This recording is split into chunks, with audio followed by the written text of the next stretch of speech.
Welcome back to episode 57 of Warriors Den.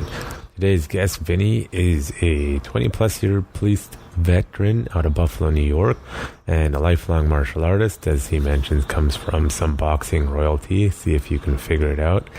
And as well, we originally met doing a Nir Maman CT 707 Krav Maga course in also Buffalo, New York. And so we talk about a whole lot of stuff, from martial arts, his background, policing, what's going on in the world of politics, as you know, as always, if you're listening regularly, because it's a fascinating time. But before we move forward, just a reminder that this is brought to you by Urban Tactics Krav Maga, and in particular, Urban Tactics, or UTKM, our newest website, where you can sign up to see all our curriculum as we teach it and some other bonus material when I post it. That is at www.utkmu.com. And of course, you can check out our blog, where this is posted, as well as whatever other rantings I have. Doing a new, at this time, if you're listening to it right as we post this, the current series, for example, is on myths and misconceptions in Krav Maga, so that'll be on for the next few weeks. And if you're listening to this in the far distant future, I hope you go back and read it. And you can also find us at the main website. If you want to come check out the school, is urbantacticskm.com, blog utkmblog.com, and then on Instagram, you can find us at Urban Tactics Krav Maga, I believe. One of them is Urban Tactics KM. I can never remember. It's probably Twitter, which I never use, but our stuff is posted there as well. So feel free to follow us there. And that is all for now. And if you're a student, just know you can also contact us in Metro Vancouver to do your firearms licensing course. So this will be episode 57 with Vinny. Oh, before I forget, if you want to train with Vinny and Nick and his cohorts, you can get them at spardefense.com, right? So they have, just to give you an idea, they're teaching Krav Maga and Jiu-Jitsu, as well as other various things that you would need to do, including a New York pistol permit, etc. You can find on their website their schedule for adults and kids classes pretty much every day for the most part. So you can find Vinny and train with Vinny and his cohorts at spardefense.com, and wherever else you want to find him will be on that website. You can find him on Facebook as well. So here's episode 57 with Vinny. Krav Maga is not just a self-defense system. It is a way of life. Warriors Den is a podcast for Kravists, fighters, martial artists, warriors, politicians, and general citizens. Consider this. The society that separates scholars from its warriors will have its thinking done by cowards and its fighting done by fools. Lucidity. Your host, Jonathan Fader, talks to guests in an open and uncensored format about their fights, their philosophies, and their lives. No topic is taboo, and the conversation may start in one place and end in another. As the quote suggests, you cannot separate the warrior from the politics and the world around them, as a true warrior must be a student in all forms of art and science.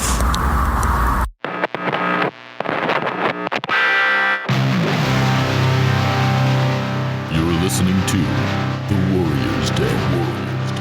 Brought to you by Urban Tactics Krav Maga, turning lambs into lions.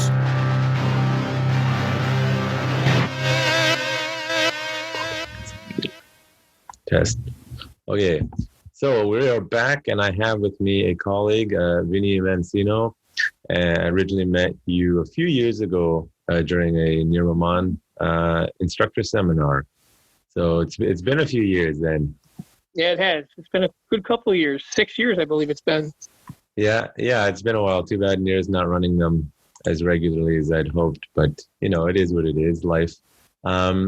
So Vinny is also a police officer and has been a martial artist for many years and co-owns Spar. Is it Spar Krav Maga? Spar Self-Defense. Spar Self-Defense and Krav Maga out of Buffalo in New York. So let's just start with the basics. Let's start with martial arts. What's your introduction to martial arts, and what styles have you into? Originally, I came from a boxing background. When I was a kid, my father was a Golden Gloves fighter. Beyond that, before that, my uncle was a world-ranked fighter back in the late 30s and early 40s. And my cousin is a former world champion in the 1980s. So I have boxing in my blood. Yeah. So that's where I really got started with the martial arts. I won the Golden Gloves a couple times. I've won a tough man contest.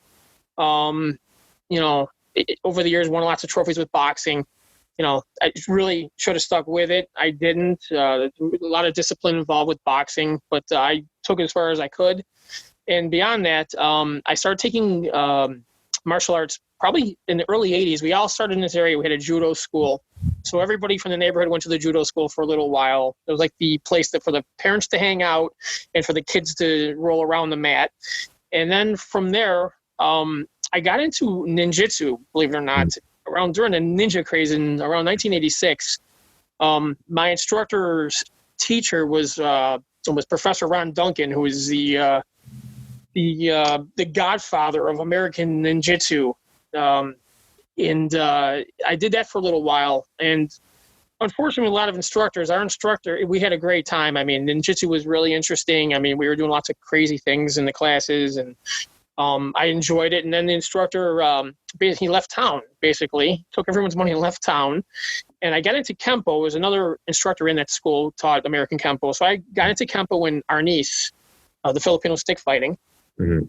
I stuck with that for a while, went back to boxing, back and forth with all that. When I became a police officer, I wasn't teaching martial arts, but I believe it had to be 2006 or 7. That series, The Human Weapon, was on History Channel. Oh, yeah. And I'll never forget, I watched them all because I was always into martial arts, and watched one about Krav. And I remember Itai Gill had the two hosts of the show on, and he had knife attacks. Yeah. And they couldn't defend him. And Itai basically said, "You guys don't know shit about self-defense." Yeah. And it just kind of rang a bell in my head. It's like, you know what? I really have to learn this. And I knew about Krav Maga. I had some friends taking it. And then, I started studying it. I started learning about it before I actually went in there and know what I was getting myself into. And sure enough, I went there and I was hooked. Yeah. I was definitely hooked. Went all the way through to black belt. A couple of years later, went to Israel, trained there with E.L. Yanilov, who was the #1 student to Emi Lichtenfeld, the founder of Krav Maga. And then from there, I got together with Nir Maman. Obviously, Nir. I called him on the phone one day. Had spent about 4 hours on the phone with him. He's only in Toronto, so he's not that far from me. Yeah. And we connected on a personal level as well, because he's into law enforcement. And then I went to my first certification in 2011 in Toronto. Yeah. And from there, we just went. And, I got with him a couple times. He's come down here. We, visited everything else. I've been up there. My wife is from Toronto, so kind of worked out well because, he's not far from her. And like I said, we built a friendship on that, as well as the student-teacher relationship. Yeah, well, that's really good. Something I always struggle with, me being the weird introvert outrovert that I am. I kind of always do my own thing. It's cool you met Ayel. I didn't know that. I've unfortunately not had the opportunity to train with him yet. I was actually supposed to go to Israel until COVID hit, and I was actually going to train with Amit and see Amit Himmelstein. I don't know if you know who he is. And who's that? Amit Himmelstein is the head of wow, I'm going to get in trouble for this one. IKF, the Kebab Federation, which is like the cousin. It's basically the same stuff nowadays. Right. They all have their own little spin on it. But Amit is very similar to Nir in that simplified, more practical application, a lot less like KMG or IKMF, where it's this huge, drawn-out, curriculum that's a bit much. But it's one day I'll get it, because I know Chaim Zud passed this year, and I unfortunately didn't get to meet him. And I've been told that someone that we need to go train with in Israel is Dennis Hanover, who is also... he was in that video. He was another guy I'd love to meet and I'd love to train with, because he was fantastic in The Human Weapon as well. I mean, I've been told go now before the same thing happens. I'm like, Go away, coach. But yeah, that's good. That's quite the pedigree, because a lot of times when people are pure boxing, they don't like to go into the other styles, as opposed to sometimes the other styles inherently will learn boxing because it's such a fundamental part of all combat sports. Was there a particular reason that you just divested away from the boxing, given your family and history? Well, you know what? Since I've been a little kid, I always wanted to be a professional boxer. Like I said, my cousin was a world champion back in the 80s. He's a multimillionaire. People know him all over the world. You see that, and you're growing up watching him on TV. Back in the 80s, there was CBS, which was a non-pay channel. So most of his title fights were on regular TV, not pay-per-view. Yeah. So, he had a lot of exposure. And to this day, he can walk down the street and people recognize him. And, we'll come up, we'll ask for autographs, everything else. Even when he's in Buffalo, people recognize him right away. And we'll stop him on the street and to talk to him and get an autograph, get a picture.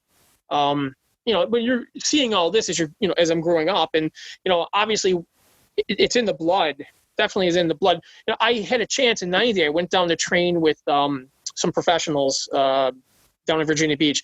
The trainer for Evander Holyfield, Lou Duva, brought me down there.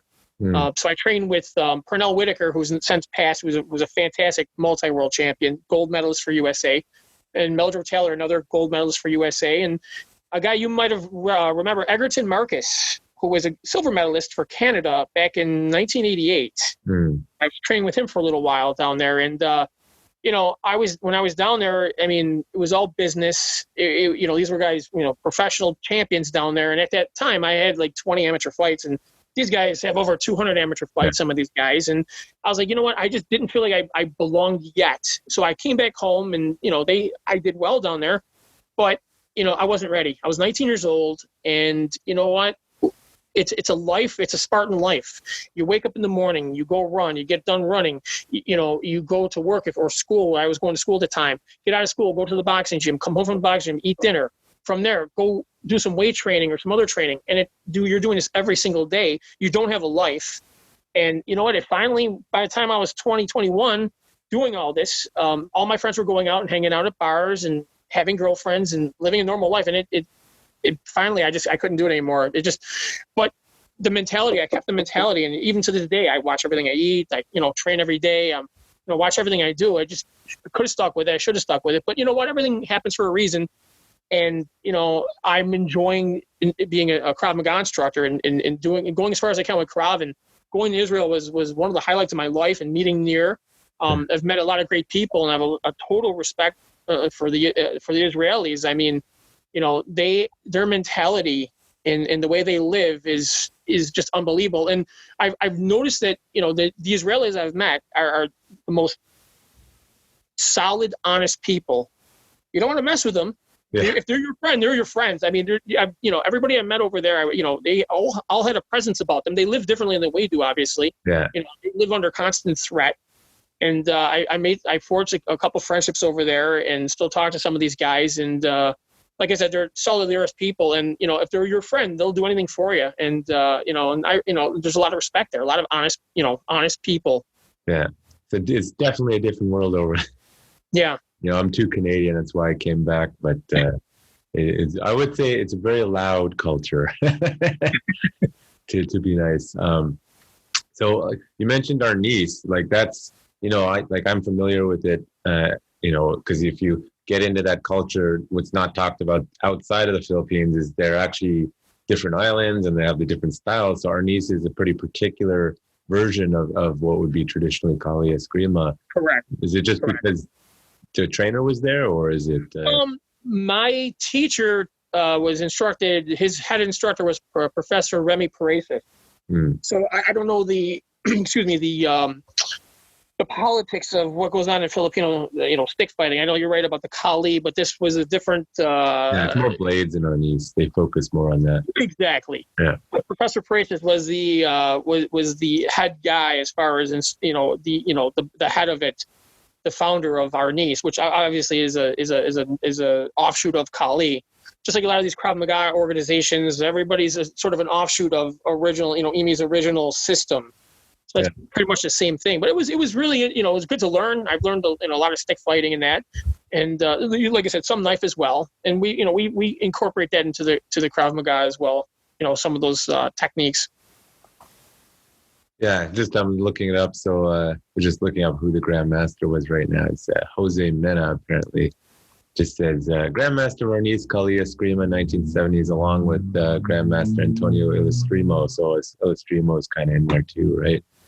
Right. And, you have I think you have in the, because I'm going to get yelled at by the Filipinos, but like the Eskrima Calia, you have like the Doce Perez, the 12 brothers or whatever, different lineages.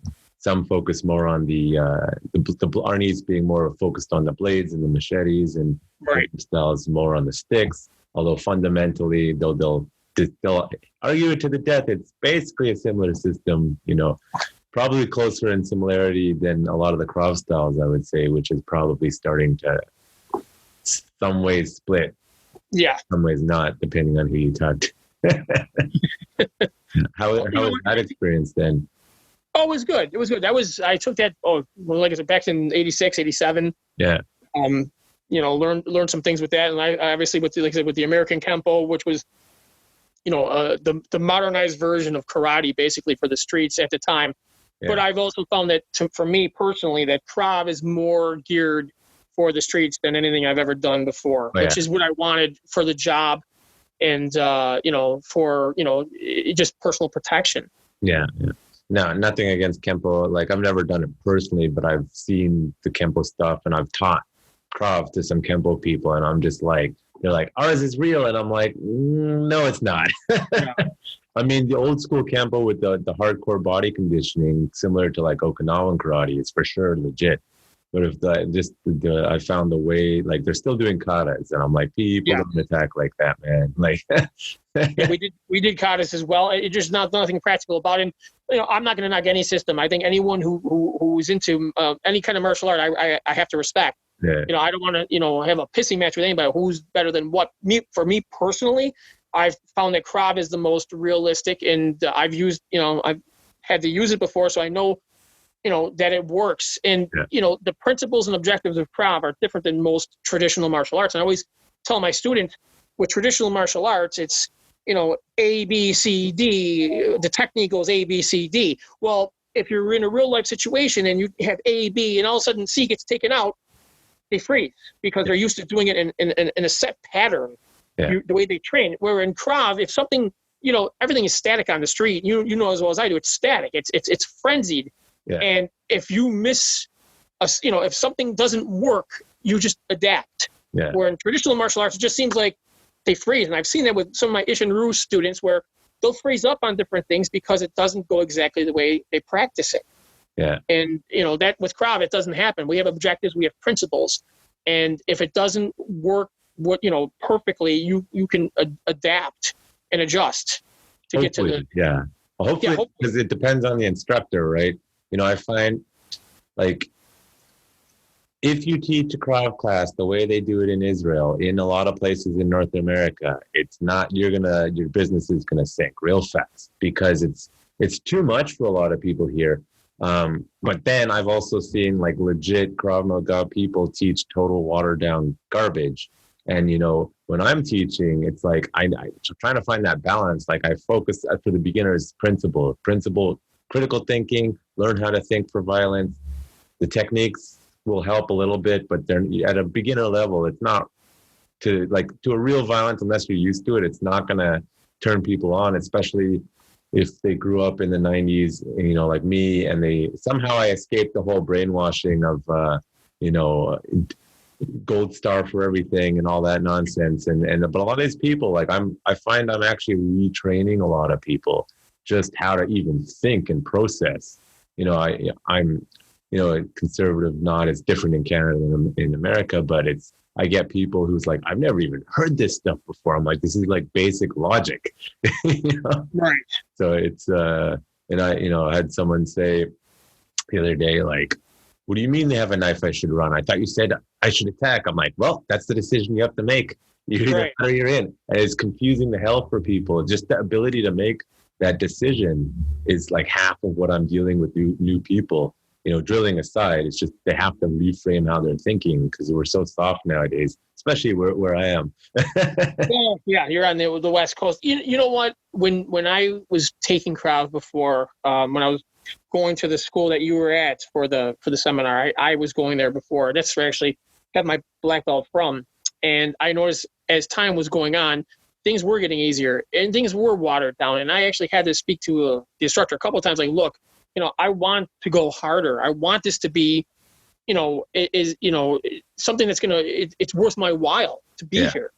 I don't want a school that caters to the suburban crowd where you barely break a sweat. And, I'm not looking at, for people to get hurt. Of course not. Yeah. But I want the full intensity as much as I can, because in a real life situation, that's what it's going to be.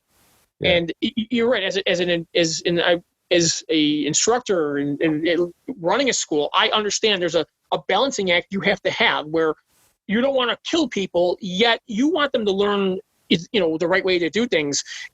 As an instructor, and I'm sure you feel the same way as well, the thing I fear most as an instructor is you teach someone and they go on the street and they get into a situation, a real life situation, and they freeze. Yeah. And they get hurt or they get robbed or whatever happens. It's a negative. As an instructor, I feel responsible. Yeah. I would feel responsible. Like I didn't do enough to get them ready to prepare them for the street, which is the whole reason why they're coming to our school, is to learn how to defend themselves and have confidence that if something does happen, they're going to be able to take care of themselves and get out of the situation unhurt and alive. And, that's my biggest fear as an instructor, that happening. And with our school, and it's our 5-year anniversary. Nice. Congrats. Well, we haven't been open since March, but that's another story. It's very bittersweet, but we tried from the get-go to we want to train people and condition them mentally and physically and emotionally to be ready for whatever is going to happen on the street. Now, I've had complaints that I've trained people too hard. I've had many complaints about the conditioning in the classes, and my response to that is, I'm getting them prepared for the street. I'm getting them prepared for battle. And I want my students to be able to protect themselves and be confident doing it and not gas themselves out if they do get in a situation where you end up fighting with multiple people or just any situation where you're going to stay calm in the situation. Yeah. And that's what we want. We want to train them so hard in the school and put them through so many, situations that if it does happen, it's not, they're going to react the right way. It's not even going to be a thinking about it. It's going to be just a good reaction. Yeah. We have a reality room at my school where there's a carjacking scene, an elevator scene, an ATM scene, a bar scene. So we want to try to take people out of the dojo or gymnasium padded floor, situations and put them in situations where they're going to really be at an ATM or they're going to be in an elevator or they're going to be in their car and something's going to happen. And we have our guys geared up in the Spartan gear so that they can go as hard as they can without hurting anyone. Yeah. And I think we're probably one of the schools that has done that, and, we just want to make this as real as possible without getting people hurt.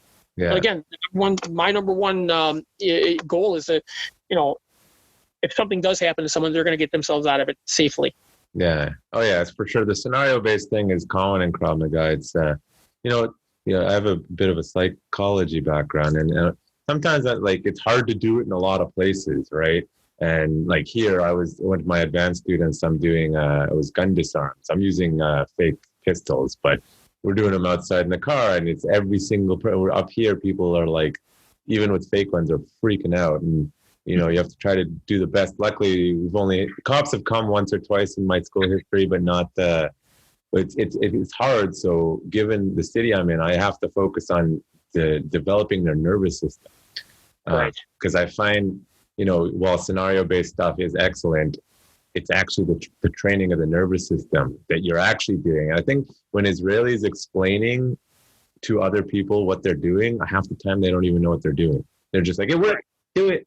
But if you take it, break it down from a more scientific perspective, as reasonable as we can, it's training that nervous system not to get jacked up. And I teach the Jeff Cooper color code system. Are you familiar with it? What's it called? It's originally an American thing, the Jeff Cooper color code, white, what's it called? White, yellow, orange, red, and then black was added by the Marine Corps. Okay. Yeah. So it's essentially, the way I teach, it's like, hey, this is the combat approach. But a lot of you, at least here in schools, might have been told, it's being in tune with your feelings, all that's hippie crap. But the reality is all everyone is talking about is be aware of your nervous system, right? So, there's a saying in martial arts, like the master has forgot everything. And what it really means is that their nervous system is totally calm and they're just kind of doing. And so by doing scenario training, by doing aggressive training, which the Israelis kind of just sort of found through it works, you're actually teaching people's nervous systems to stay calm in the moment so that they don't freeze, which would be in the color code system of black, right? It could be, freeze on itself might be like a tactile freeze where you're just, what's that noise? Versus, you're playing possum, you're blacking out. Or even if you go full rage mode and kill 10 people and don't remember, as far as I'm concerned, that's still black because you're not going to be able to defend yourself after the fact, right? So like that's the beauty of Krav Maga. Regardless of, the Israelis' explanation is scenario-based, not scenario-based. It's the intensity of that training, which is actually exposure therapy for your nervous system to realize, oh shit, like I know this. And then it doesn't freak out, right? If that makes sense. Absolutely. I agree. When you get into a situation where, your adrenaline is rushing, your cortisol's, everything is going, berserk, your adrenaline switches on.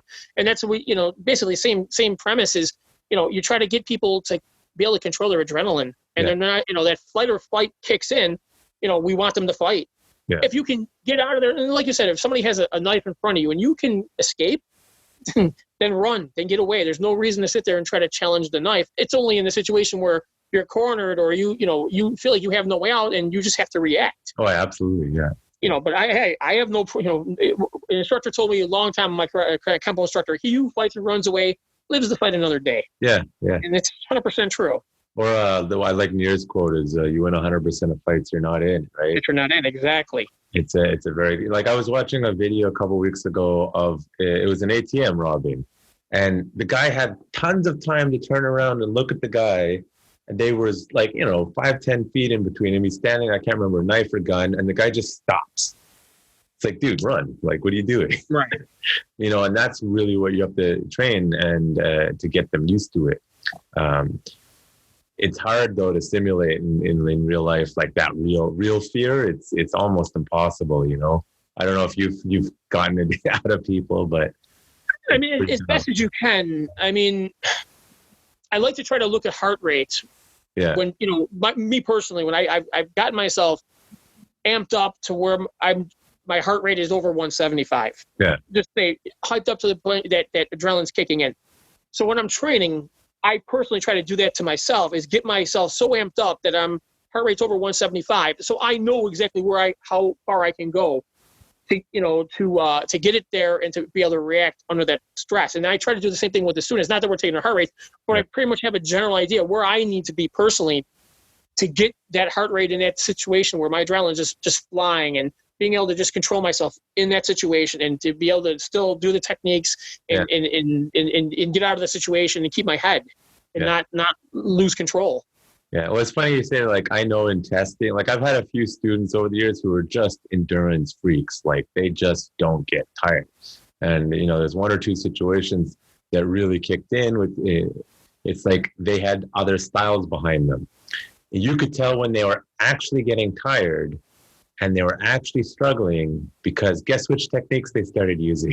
It wasn't the other ones. They all of a sudden started doing the Krav ones that I just couldn't get them to do. And all of a sudden under stress, despite the fact they had the training and the other stuff for much longer, they started doing the Krav stuff because it was easier and it worked faster. Of course, the variations where you learn will be slightly different, but, that's really what it is. And if you can get your students tired, like you're saying, get their heart rate up, hopefully that's when you see it kicking in. Because, I've found I have a lot of students, anxiety is through the roof these days. I don't know what it's like on the East Coast. You guys are a bit tougher out there, but the anxiety is through the roof. And I find a lot of people overthink, right? And when you make it hard for them physically, they can't think anymore. and all of a sudden they just start doing. Right? Absolutely. Yes, when I see that, you know. Absolutely. And the other thing too is when people start getting tired, they want to quit. Yeah. You know, when they're not in the, you know, when they get to, you know, you've got multiple attackers and we're going through this and I'm letting this go on for a while and they're getting tired and they want to stop. And I'm having to sit there and remind, this is your life. Keep going. Don't stop. You know, this is life or death. And this will be the situation. It's not always going to be easy to kick somebody in the groin and they're going to go down and it's over. No, it could go on for a while. It could be multiple people. Yeah. And, you know, we try to get that out of it to build up the conditioning. You know, and even going back, Emi was the first one that, you know, when he started Krav, you know, physical fitness was a huge part of it as well. Yeah. And that's what, you know, with the Army, you know, he's training the soldiers, conditioning them to fight. He's teaching them the, you know, the self-defense techniques, you know, besides the, you know, the shooting, you know, the firearms and everything else. He's teaching them how to defend themselves in hand-to-hand situations. Because, you know, even in Israel, not every situation is going to be, you're going to shoot someone. You may end up, you know, in close quarters combat with them hand-to-hand. Or knife, you know, knife to knife or stick to stick. And, you know, we always try to, you know, get our students, you know, physically fit enough to fight. And I always use a story about Bruce Lee.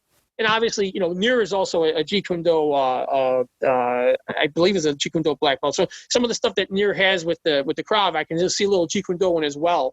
But, you know, Bruce had the techniques down. He knew, just like Emi. Emi was the original, you know, hybrid instructor of putting everything together for the streets. And then Bruce Lee came along later with Jeet Kune Do, throwing boxing movements, fencing, wrestling, you know, karate, you know, everything good from all these systems into his system. The one thing he was missing in the beginning was the fitness. And I'm sure you know the story about him and Wong Jack Man when he was in San Francisco, I believe, and he was teaching in San Francisco. And you know, was a real cocky guy. Long story short, they had a challenge with the elders from Chinatown with this guy from China, you know, style versus style.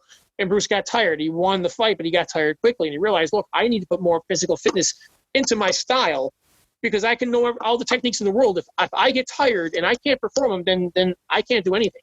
Yeah. So that's what that's what we try to do with Krav as well. Is, you know, it's about also being physically fit enough. You know, fighting fit. You know, being fit enough to fight to get yourself out of a situation. Yeah. And that's half the battle right there. Yeah. So, I mean, on that approach, I 100% agree. It's what I find, though, is you can't make the Krav class a fitness class because if you do, it looks like Taibo, right? And I've seen that. And then in lots of schools, and they, like I tell people, like, unfortunately, my schedule is limited. I don't have a full-time school. But it's like, I am not here to get you in shape, but you will get in shape. Right. However, you need to live a healthy lifestyle. It's a reasonably, like, I'm not a stickler, like no sugar, but you know, sugar is not great for you. You avoid it when you can, but if you need a cheat day, whatever. But if you let yourself be unhealthy and you can't run, you're screwed. Like part of, you know, one of my green belt test, you have to be able to do 2K, and then it starts going up above that. Because now that you got the techniques down, now you need to know you might have to be able to run. But the whole point, I'm like, you need to be in shape. If you can't run and you're too slow to fight, no matter how big you are, you might have trouble. So it's, again, you know, I think you guys have like separate fitness classes as well, or we do that as well. We have cage fitness. We have the cage bags with the bags like torso with the handles on them. So we have those, you know, half-hour classes with those. You know, we try to incorporate a little of everything. We have Brazilian Jiu-Jitsu as well now in the school. We have actually nowadays, I think, yeah, we actually have a Brazilian in the school teaching. He's a Brazilian champion. Yeah. So, you know, we brought him in as well, you know, for the authentic Brazilian Jiu-Jitsu, and he's fantastic. Like I say, he's a champion from Brazil. Yeah. So we try to be well-rounded with everything. Yeah. You know, to have lots of different classes for people that they can take and take everything if they like. You know what I mean? We have classes out, you know, day and night. So, you know, people do that. People will go to Krav classes, the jiu-jitsu classes, the fitness classes, and it works out nice. That's good. Now, with that being said, like the ground in Krav Maga is such a touchy topic in many ways. My solution was simply, I'm going to teach you the basics. You're not going to be proficient because I don't have the time to make you proficient on the ground. Do jiu-jitsu, judo, wrestling on the side, or I'm not giving you a black belt. because, the ground is so complicated that I agree. I have to teach in Krav. I don't have the time to actually develop their skills like fully on the ground. So how do you guys approach that? With the, obviously with the Krav we teach, there are ground techniques as well. Obviously all the techniques on the ground. So if you're mounted, if you're in the guard, if somebody's got your headlock on the ground, which can easily happen in a street fight. But my philosophy has always been the 5-second rule. Yeah. If you end up on the ground, you got 5 seconds to get your ass off the ground, or you're really in trouble. Because as much as I love Brazilian Jiu-Jitsu and MMA, on the street there's cement, there's curbs, there's glass, there's rocks on the street. You don't want to be rolling around on the street. And the bigger concern you have is if you're rolling around with somebody on the ground, they pull out a weapon. And I've actually seen videos of a guy pulling out a knife while the guy's trying to get him in a leg lock, and he gets stabbed in the heart and the chest. He's dead. Or everybody has family and friends. You're wrestling around on the ground with somebody else, and their brother, their cousin, their friend comes up and starts booting you in the head. Yeah. You have 5 seconds to get yourself off the ground in a street fight. And if you don't, there's just going to be bigger problems. Yeah. So we try to get our students to do what they need to do on the ground and get themselves up as quick as possible. Yeah. Yeah. No, I mean, that's totally it's how uncharted territory.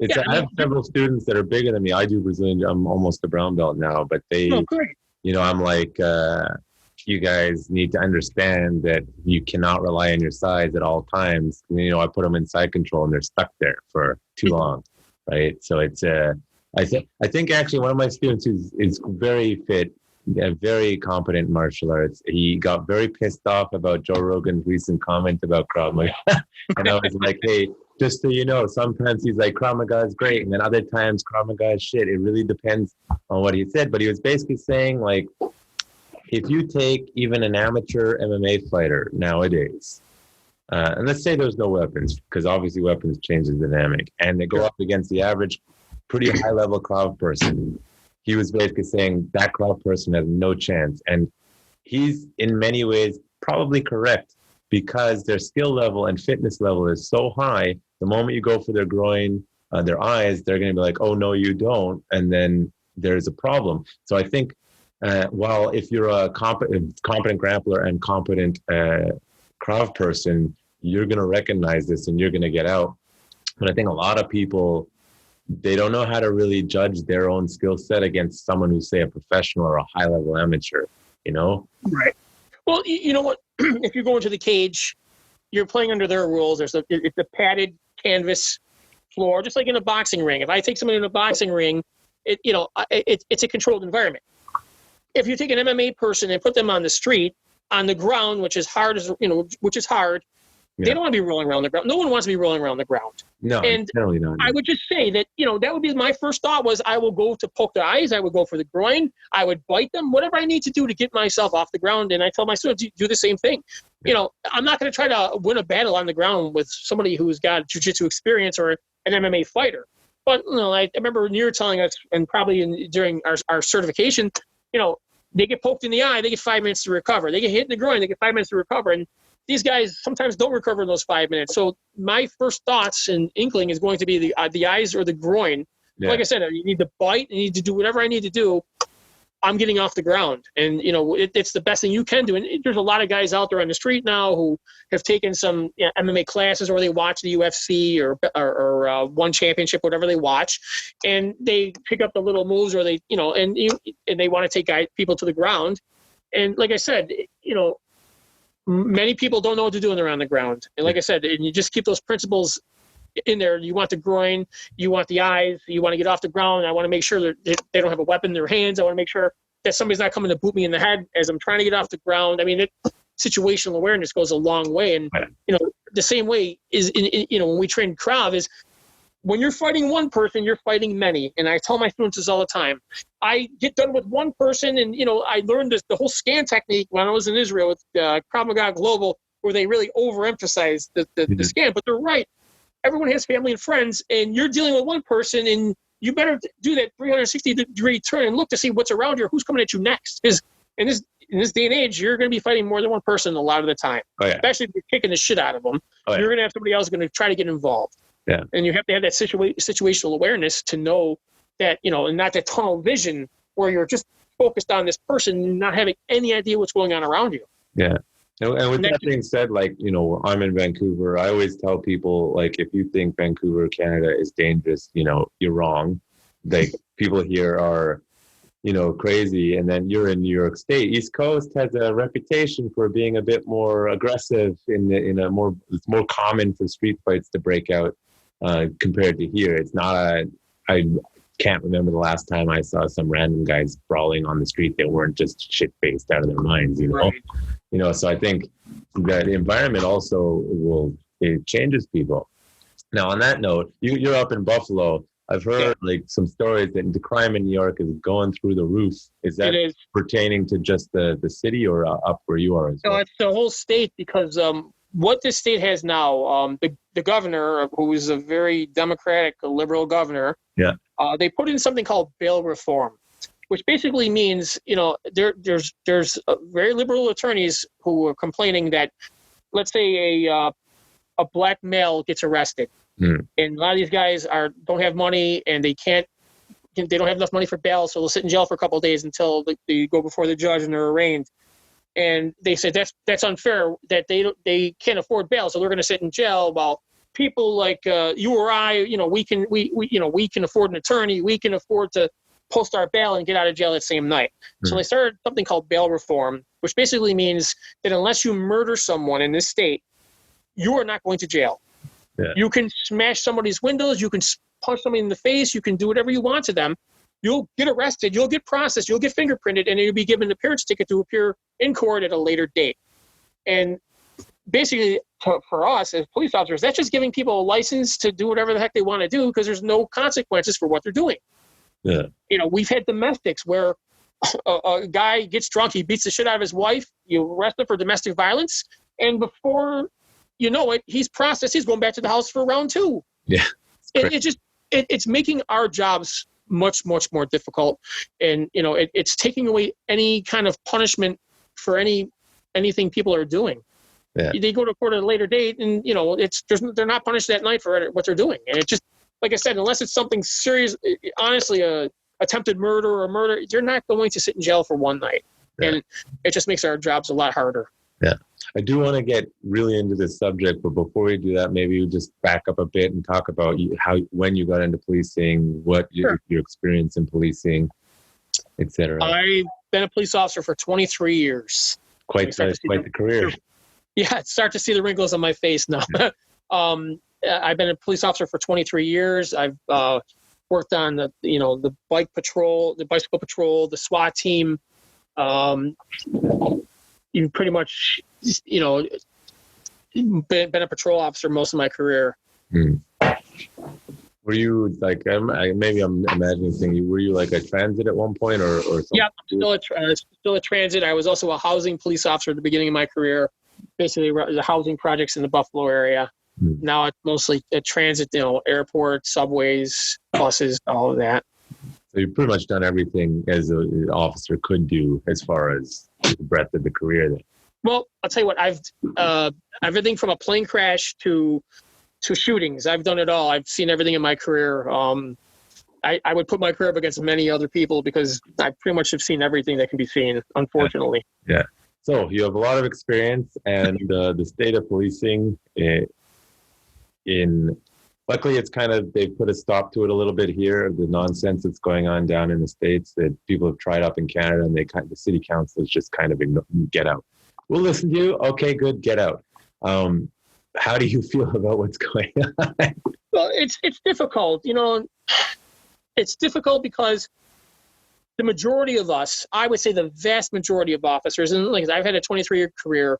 I know officers from other departments. I train a lot of police officers, law enforcement officers at SPAR in my classes. All of us, most of the guys are just good people. They want to go home at night. It's the number one, our number one objective is to go home safely every night to our families. The perception that there's so many bad police officers out there, listen, one can make it difficult for all of us. There's no doubt about it. And when a police officer does something that people don't like, or something happens where someone is hurt or killed, we're under the microscope, especially now. I mean, even before the George Floyd incident, my students are telling me, like, with the cameras now, and especially the cameras get the last 30 seconds of an incident, and not the whole incident, and you're only seeing the ending of what happened. And guys are afraid to do their jobs. You have to, it's almost become a damned if you do, a damned if you don't, but more damned if you do type of thing going on here. You don't want to feel like you're going to lose your job for doing your job. Yeah. And that's become a problem, and it's only gotten worse. The whole George Floyd incident, and look, when that first happened, I watched it on TV and I thought to myself, what is his objective right now? What is he doing? Why isn't he doing anything? What's the whole end game here? He's on the ground. He's cuffed. Yeah. He's on his stomach. Where is he going? Yeah. But watching the whole video itself, the whole 20 minutes body cam, they did everything they could. First of all, he had enough fentanyl in the system to kill 2 people. He's a big guy. Most people didn't pick up on that because they'd already been spun in a certain story. And then I heard that, I was like, are you kidding me? Well, he did. The toxicology reports came out. When they first showed up on scene, he was in his car. He was, foaming at the mouth. He was incoherent. And when they did everything they could, they were talking to him nicely. And then as soon as they tried to put him in the patrol car, he started freaking out. I'm claustrophobic. I'm this, I'm that. You were just in a car. You're a big guy in a small little, compact car. Now you're claustrophobic. And you know what? He ended up on his stomach, and he definitely overdosed. Yeah. Now, what that Officer Chauvin did was terrible tactics. Why he didn't need to be on his neck. He could have let him lay there and waited for the ambulance. They were waiting for an ambulance that's where they were waiting. Yeah. He wasn't going anywhere. He was on his stomach cuffed. He wasn't leaving town. Yeah. He didn't have to be on his neck. And also, they didn't have any Narcan, which pretty much most departments have Narcan now. So if he is overdosing, you can give him the Narcan and he's going to recover. And they didn't have that either. So, I think it's all going to come out in court. And unfortunately, if the facts are the facts, he's probably going to get off, and it's going to make this country, is going to, it's going to be anarchy in the country. And it's a shame that now that any incident now that's gone on since then, now we had an incident in Chicago about a month ago where a suspect was firing on an officer. He returns fire. He shoots the guy, and they're protesting in the streets that that this man was shot in the back. Well, the body cam showed this guy was running and shooting at the officer, and the officer returned fire, and he was hit. Yeah. Where do we draw the line here of, police being able to do their jobs? That the elected officials, our governor has come out and criticized the police. What happened in Minneapolis. He's criticizing the police. The mayor of New York, De Blasio, does not have his police back. He wants them going out there and writing tickets for people without not wearing masks. But when they fight with the police, and all of a sudden the police are wrong. Yeah. It's just a terrible time to be a police officer. And honestly, I can't wait to retire. Yeah. I got a couple of years to do, and that's going to be it. It's the climate is not the same anymore. I know how most people feel. I've been in the meetings, the community meetings, the crime prevention meetings, the block club meetings over the years when I was in housing, and people just want safe neighborhoods. The people who mind their business, they don't want to have any problems. They just want to have a safe neighborhood. And I've been told before, look, if something happens, I'm not going to say anything because you're not there to protect me. So I'm going to stay quiet, because there's a lot of times there's crimes and we go looking for witnesses to incidents and no one wants to say anything because most people are scared. Yeah. And, most of the complaints in those meetings are just about getting the drug dealers off the streets, not the police beating people up. Yeah. It's just a shame how the perception from the media as well. And, I have some friends I play soccer with, and one of the guys who knows I'm a police officer made a comment to me. He's like, "Well, if you guys would just turn each other in when you're acting badly," I said, when you're overdoing it on people. I said, let me tell you something. My biggest fear as a police officer for 23 years wasn't any of my fellow officers going to overdo it. It's if the situation gets bad, are they going to be there to back me up? Yeah. That's my bigger concern. And, and that's where we're at. And they want to start defunding police departments. We don't have enough funding as is. Yeah. We don't have enough funding for training or extra firearm shooting. We qualify once a year. There's no money for ammunition. I mean, and they want to start taking more money away. It's like, you can't have it both ways. You can't take away the police and expect safety. It's just isn't going to happen. Yeah, I think, I was watching the debate the other day. much more civil this time. Absolutely. But I was just watching the reactions to Trump's comment on the coyote, and the amount of people who don't even understand what he's referencing, being that he's talking about illegal traffickers or called coyotes when they're coming from Mexico, and people are just like, he's calling Mexicans coyotes, or he's calling, and it's like, okay, this is the problem. And on both sides, to be fair, on both sides, is people don't know what the fuck they're talking about. No, the media does not. Now, Trump has been persistent with getting, the human traffickers, with these children being trafficked. I mean, they're making a lot of arrests around the country. Yeah. It's not really being covered by too many media outlets, but they're really putting it down to a lot of human trafficking, especially with these poor children. Yeah.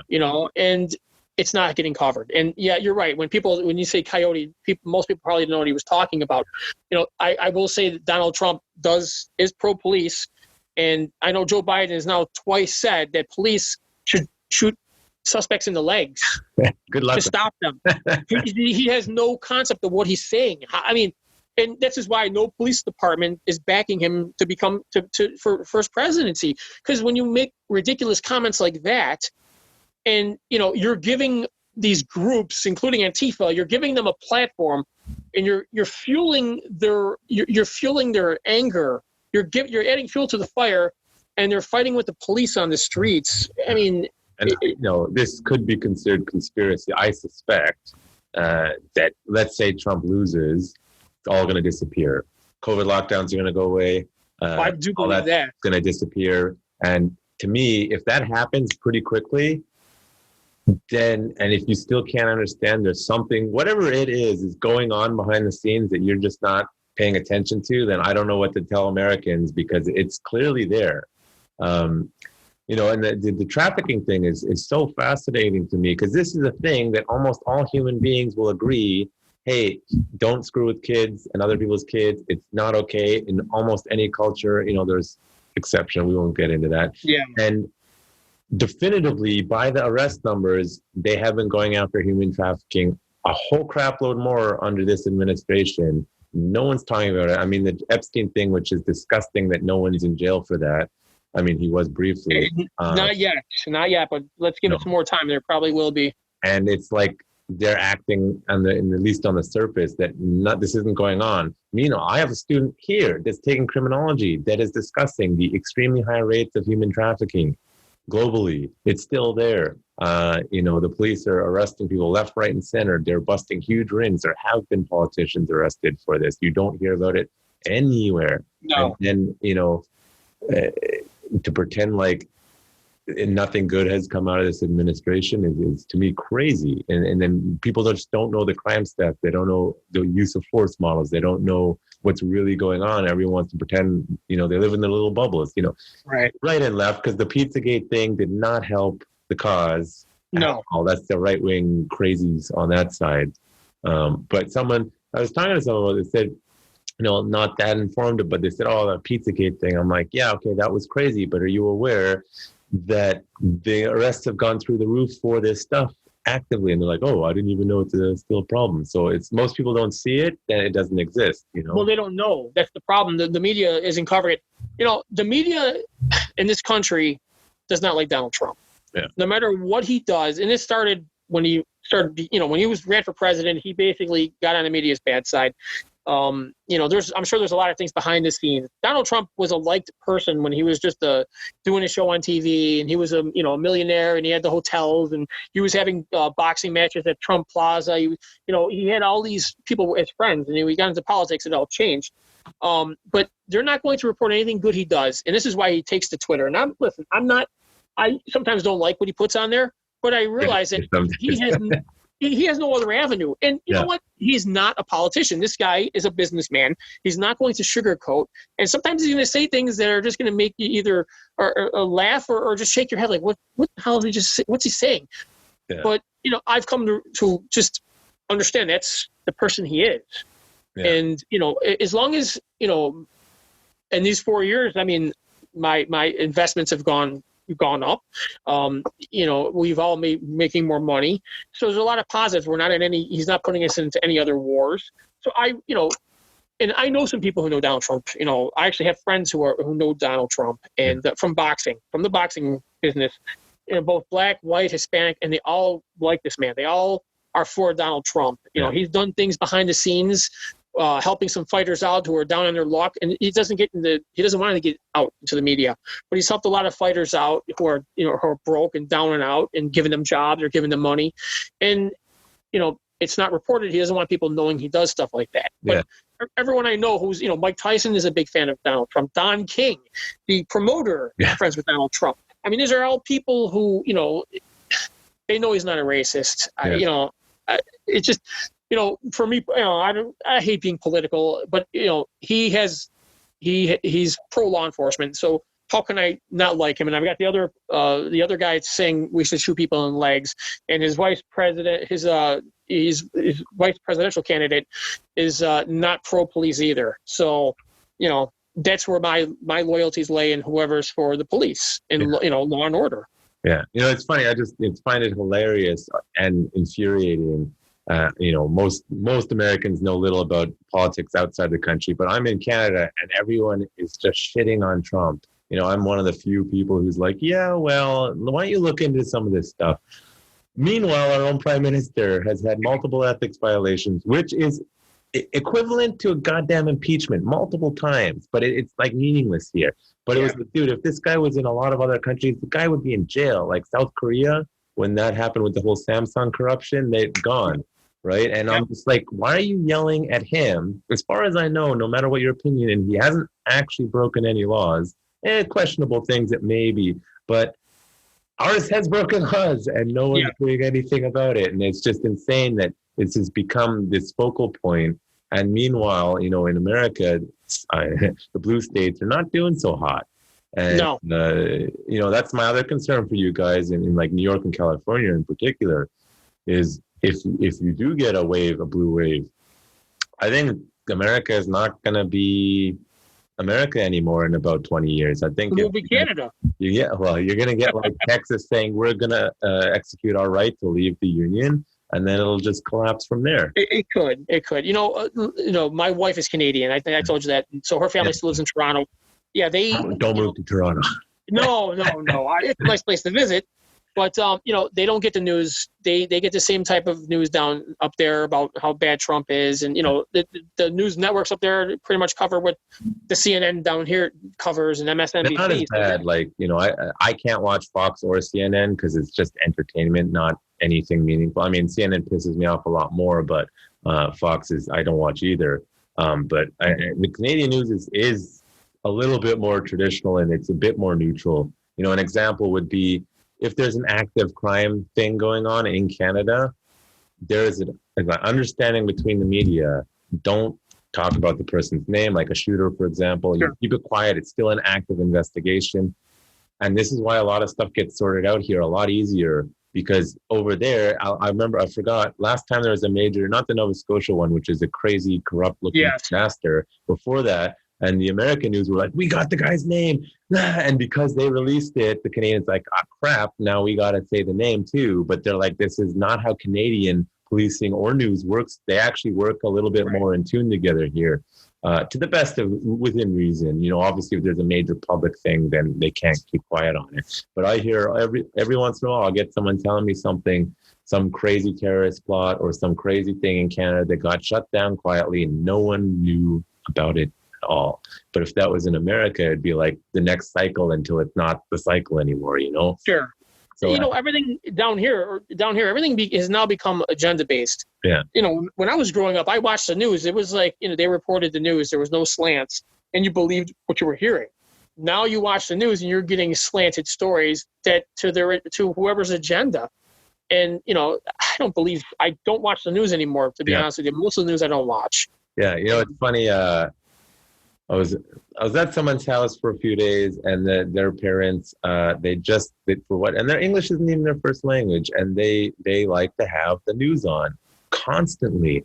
And I haven't done that, since I haven't been living with my parents for a long time. They used to have the news on all the time. And I'm just like, no wonder people are so angry. Even the Canadian news, I'm like, could you shut up about the same thing over and over? And up here, it's, the COVID and there's a few elections going on too. And I'm just like, man, this is why people are so angry all the time. Sure. Go do something else. Like I get my news from various podcasts for the most part. Occasionally I'll tune into television just because see what's talking. But it's just like, I find that you get a much more neutral, even if you're going with a side that is, I know they're right-wing bias. I know they're left-wing bias. I still find that they're a lot more neutral as a whole, and it's more tolerable. And then I can listen to it when my nervous system is not jacked up, so that I'm not like on this constant loop of, oh my God. Right. So I think that entertainment of the news and the clickbait of the internet has just made things like crazy. And there's so much information about all topics, not just, newsworthy topics, that people can't keep track anymore. And no one knows what to believe. Even, like the COVID thing, I'd like to think that I'm a fairly educated, I really understand science.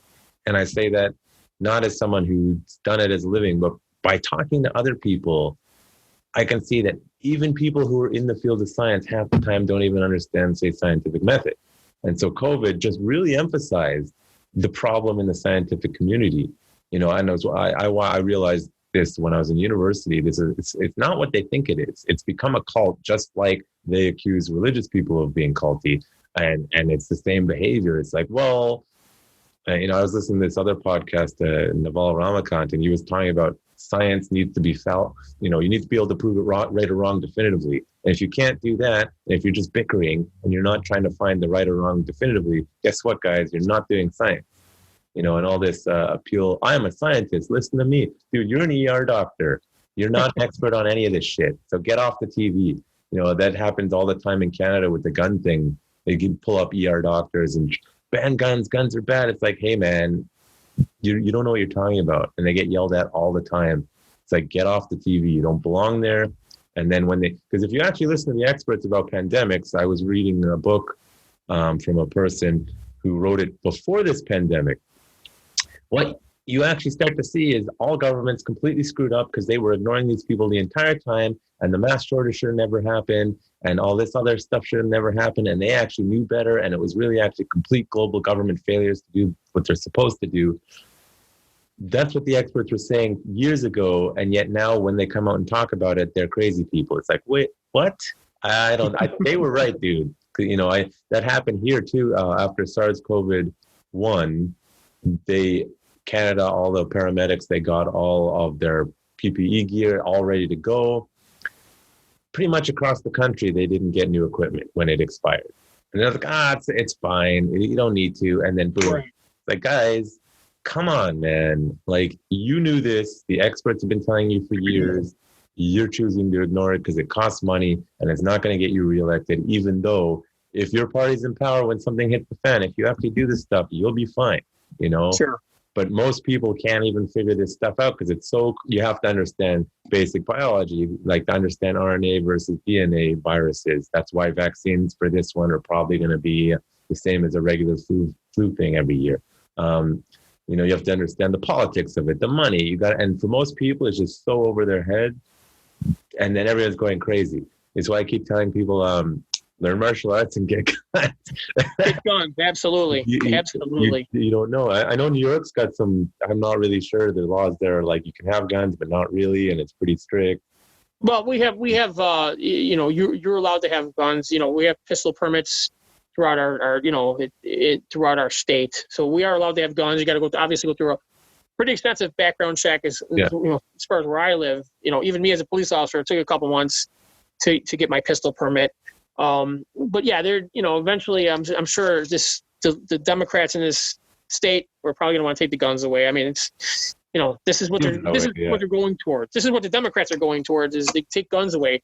And I think Near put it best about Canada. The only people in Canada who have guns are the bad guys. Yeah.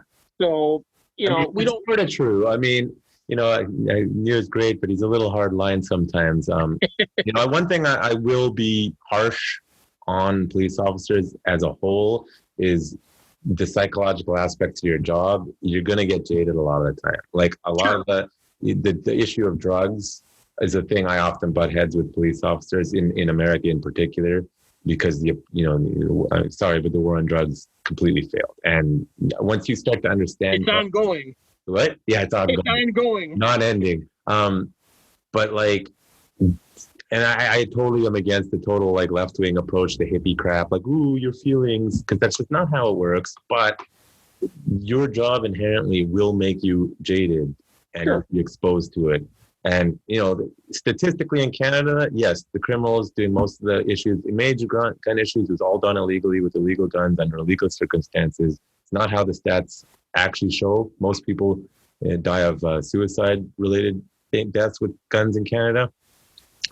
But, in New York, having background checks, I think, is a good thing. Because there's a lot of crazies in America that probably shouldn't have guns. And I know it's a touchy topic. But from a historical standpoint, I totally understand. If I was American, I'd be like, nope, I can see what the Democrats are doing. Not a chance taking it away. But, that is it's a contentious issue that some people probably shouldn't have guns that are not criminals. And some people, yet I completely understand criminals don't care about the law. And that's something the other side needs to get in their head. But what do you like? What are your stances kind of on that? Well, I think anyone who's a law-abiding citizen who pays their taxes should be able to protect themselves. Obviously, law-abiding, who are, of sound mind, who aren't crazy. To guns, the people I've come across with guns have all been criminals. Yeah. I've been gangbangers. They're not getting their guns legally. Oh, of course. And, even in Canada now, like I said a few times, my wife's family's from Toronto. I get the Toronto news here. And there's areas of Toronto that there's shootings every single day. Yeah. There are ethnic gangs, up there. They're having gang wars. It goes on left and right. Not to interrupt too much, but Toronto is one of the most left-wing cities, if not the most left-wing city in the country. And they're having the same problems with crime because they're being too light on the wrong people and too harsh on the wrong people. And it's no matter what your country is and the style of governance, it's people are people, right? And one thing I wish they would do in America is talk about other countries and what they do, because it'll give some context about it'll separate the bullshit politics and be like, oh, well, they're doing this, that works, and they're doing this, it doesn't work. But one thing that's for sure, banning guns does not reduce crime. No. Extreme left-wing policies and ideologies implemented incorrectly, most of the time, crime goes up. Like Toronto is a shooting gallery right now. Montreal has been corrupt forever because the mafia, et cetera, the mafia has been involved forever, and they've never cleaned it up really. But we don't, like, Vancouver is a pretty left-wing city, but they don't implement these insane policies all the time, and they've managed to crime, if crime gets, like last time there was a gang war here that got out of control, oh, you better believe they stomped on them, and it disappeared for a while. And then, of course, they get that courage to come up again, and then they stomp on them again. Right. But in, like, Toronto, it's just like, man, they're over there, whatever. The whole country needs to ban guns. No. That's just ridiculous. Like I said, I have nothing against people who legally have guns. They're not the problem. They're not the problem. They go through the background checks. They're, like I said, no criminal record, no mental health history. I have no problem with people having guns. Like I said, we don't want to turn into the country where the only people who have the guns are the bad guys, because no matter what we do, just like with drugs, they'll find a way to get guns in this country. They can ban them all they want. Other countries have banned firearms, and there's still gangs there, and all the bad guys can still get them.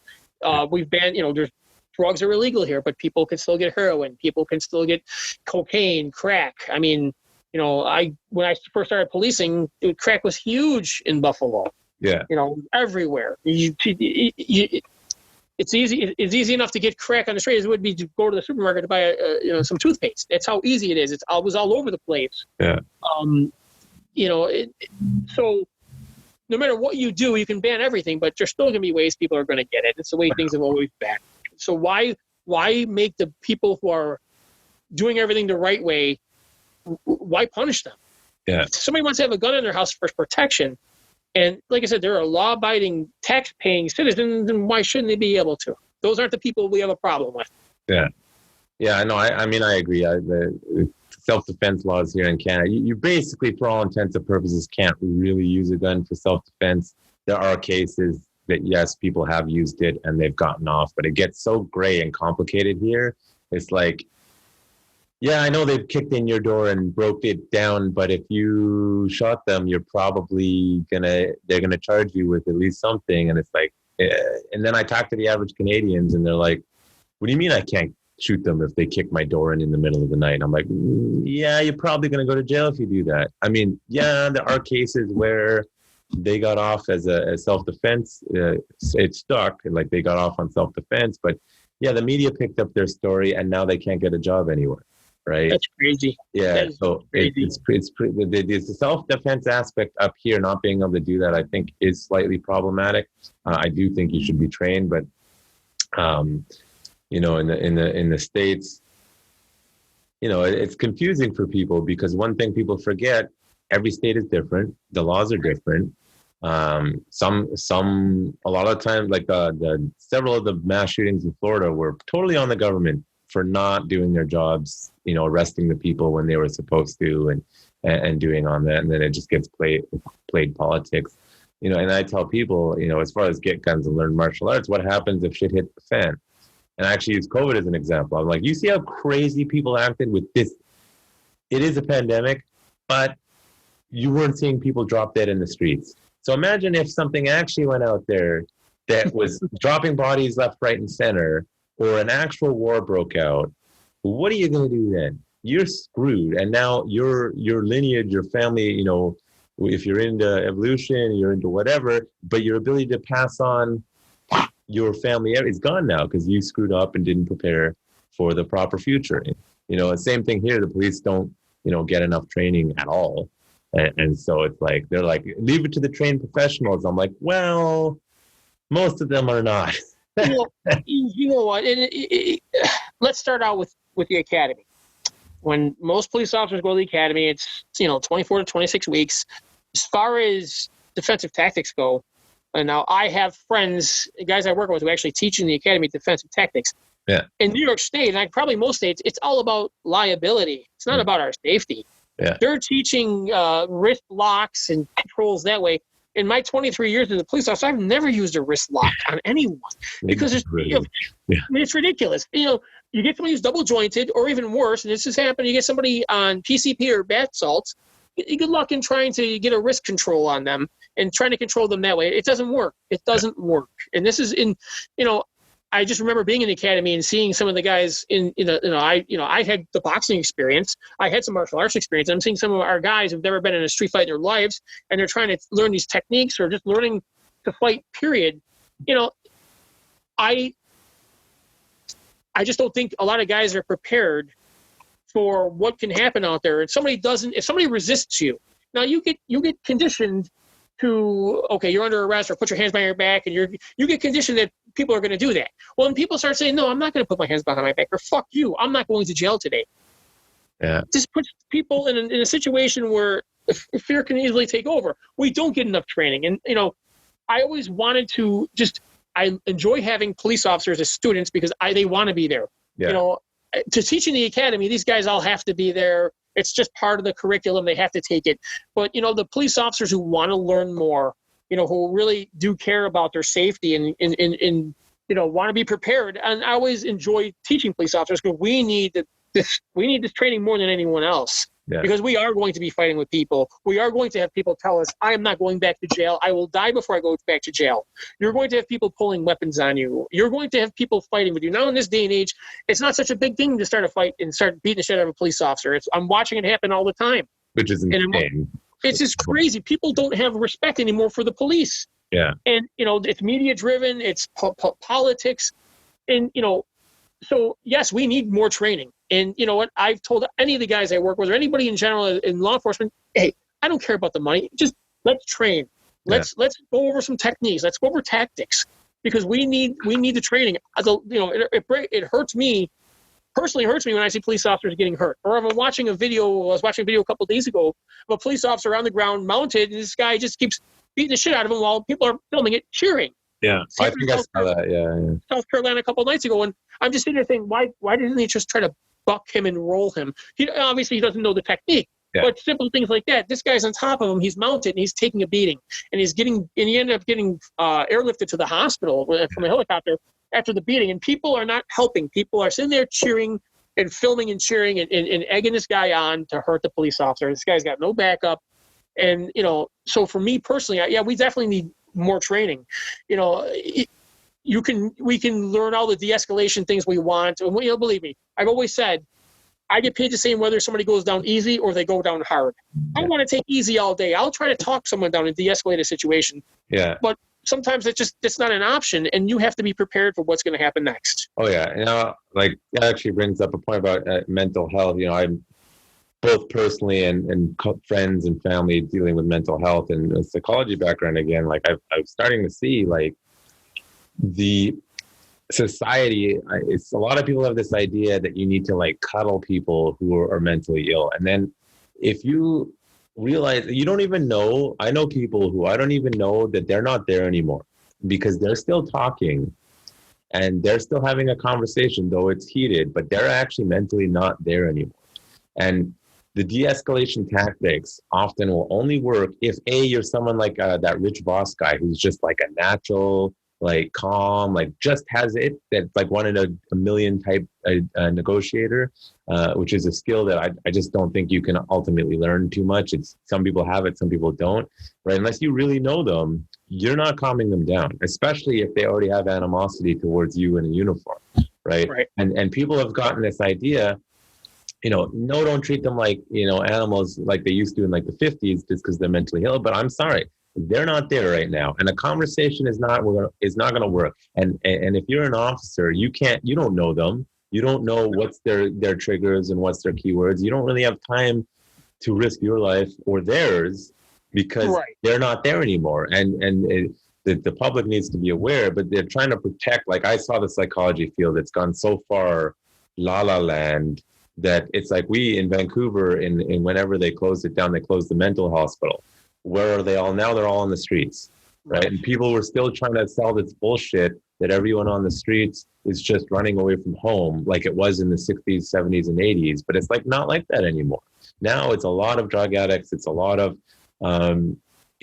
crazy people, whether, I'm sorry, they're crazy. If you compare them to the average person and you cannot have a rational conversation, even if someone is normal today, I could be having a conversation where they're acting crazy. And, but they're people. I understand they're people. I am not saying they're not people. But if they're unable to reasonably interact in society in a way that's conducive to everybody's health and safety, an example, we have the safe injection sites here.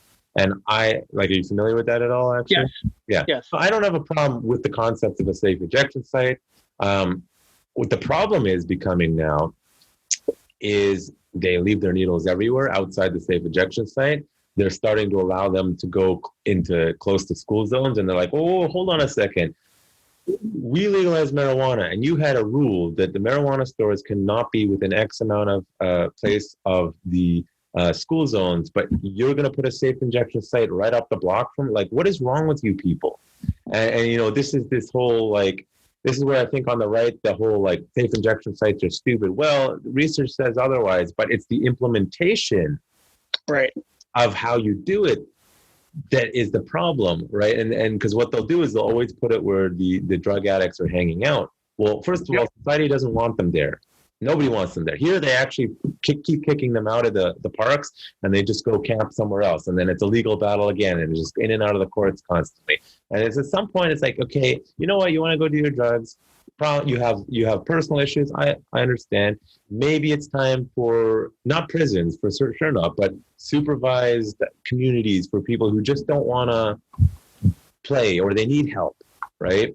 And it's just a theory, but it's just this. It's the conflicting ideas. You get one that's drugs are bad outright, and then you get one that's they're people, let them be people. It's but there's this middle ground. And so when it comes to interacting with a violent person who could be on drugs or could be mentally unstable, the de-escalation tactics, I'm sorry, they're not really an option there, right? And if they're on drugs, they're not really an option there. No. And the obsession with them, it's a failure of understanding both proper psychology. Again, I think the field has lost its way, and it's lost its way a long time ago, and they're preaching bullshit to people.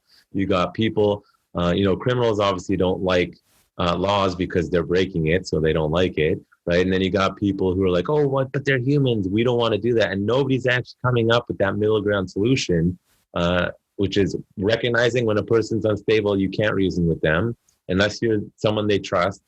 Not going to happen. But two, hey, violence is hard. Guns are hard. You cannot take away all their tools of the police officer and tell them they're not going to do anything and de-escalate, but hey, that doesn't work anywhere. Like, Krav Maga, you do go through the stages. We try to avoid it. We try to de-escalate, and then you fight. And Right. you can go like that. And you don't have a choice in that moment, So I think I agree. lack of education across the board for political gain is the problem, because the solutions are there. I think it was on Joe Rogan. He had a while back, I forgot her name, like a psychologist that works with the police unions and works with police officers. And she was basically saying, as far as the complaints that, police officers need training, it's in particular for like PTSD and all that, how to de-escalate and do all that stuff. She's like, we know what to do. The politicians are not allowing us. The mayors are not allowing us. And there's no, every governor thinks they know what to do. In the States, it creates an issue where here's the solution, but no, this one wants to do that one. And I'm not against the state system. It makes sense in a lot of ways. It's just that no one cares about what's actually that middle ground thing. And then everyone's screwed. And now we're just going to go into a huge civil war, I think, because people talk about, the experts, the science, the truth. It's like, but none of you are saying the reality of this. Each side has the right points about how to deal with this, and no one's trying to find the solution. Yeah, I agree. I agree. When we deal with people who have mental issues, emotionally disturbed people, EDPs we call it, my job, and within 30 seconds, I have to be able to figure out if these, I can usually do that now, is be around somebody in an encounter for 30 seconds and realize if they're there or not there, or what I'm dealing with. I usually, you pick up that instinct after being on this job for a while. Now you get to a point where ultimately I have to ask myself, are they a threat to themselves or others? Yeah. That's when I decide to take them, that they need to be, to be taken to the hospital for an evaluation, or are they off their meds? Maybe they need to go get on their meds. A lot of people get off their meds and then bad things start happening because they forget to take their meds, or they run out of their meds, they don't get more. It's a situation where, it's a no-win for us. Yeah. If you're trying to talk to somebody and they're not there, or they're getting, I had a guy one time tell me his voice in his head was telling him to take the bottle out of his jacket and hit me in the head with it. Yeah. So, what am I left to do there? Say, okay, let me get the bottle out of your jacket. Let's be nice here. And, he told you. No, he told me the voice in his head was telling him to take the bottle out of his jacket and hit me with it. It was a glass bottle. Yeah. And like I said, I got it away from him before it got to that point. And he was having a battle in his head of, trying to, right and wrong. It's like, having it's the devil and the angel on each shoulder, and he's having this thing going on in his head. And, but just from dealing with somebody for 30 seconds, I can usually pick up if there's an issue. Yeah. But again, we're not social workers, and their idea here in Buffalo now is they want to start assigning social workers with police officers to go on these type of calls. Yeah. That could be their safe. Now I have to worry about their safety on these calls. Yeah. They're not there. If I'm getting called, if we're getting called, there's a reason why we're getting called. They're doing something that they shouldn't be doing, or they're acting out. And we had a situation in Buffalo about a month ago where this guy who's known throughout the area. Everybody knows him. He was, I don't know if he's off his meds. He's having a terrible day. He's walking down the street with a bat. Yeah. And you have police officers following him. They don't know he's off his meds. They know he's got mental problems, and they're following him. He's not stopping. He's saying, "Get away from me, or you're going to get hurt." Well, one thing leads to another, where a female officer gets close to him. They all converge on him, and he ends up hitting her with the bat. And he's going for a second shot. She's on the ground, and he gets shot. Yeah. And people are going crazy now. That this is the public going crazy, saying, "Well, it was only a baseball bat. Yeah, They didn't right. shoot him." Are you kidding? But this is where we're at with society now. People don't get it. And I said to somebody, like, let me hit you in the head with a bat, and let's see. I guarantee you're not going to get up. You're not going to survive. People don't get it. Yeah. Or it's just a knife, or things like that. People just don't understand how dangerous these weapons can be. You and I do. Yeah. The police do. But the general public looks at here's a crazy person. The police are bugging this, or they know this man's crazy. That was one of the comments. They know this man's crazy, yet they're still going to all converge on him and try to attack him. And that's the mentality now. It's a shame how it's going this way. Yeah. And, like, not even as a police, I have had to physically restrain friends or people that I know who are clearly having a breakdown. And to someone just watching casually, it can look like you're attacking them, but it's like, no, the only way I can do this is to restrain them quite forcefully. Like, I'm not punching them. You just bear hugs in a specific way. I'm protecting my groin because I know the counter is, or you have to grab people hard, and to the outside, they don't understand that use of force. And you're going to have to grab them until they calm down, or restrain them until they calm down, because you just don't know what they're going to do. Now, that's not even outside policing. That's just as a civilian having to deal with unstable people occasionally. Now, the social worker idea, like I've been debating in my head, in theory, it could be done in a way that is good. But you brought up the good point that they don't know what they're doing. And I think that's one of the issues, is that, well, I'm a social worker. I don't need to learn how to use force. It's like, yes, you do. Because I hear all the time, here nurses and doctors in the ER and, social workers that get beat up or hospitalized by these people because they just were either just caught them on the wrong time, or they weren't good enough at their job, sorry to say, and they're now in the hospital. And so to ignore that fact that, no, it is a dangerous job and they do need the training, but then they say, well, I don't want to learn that training. That's not why I did that job. It's like, well,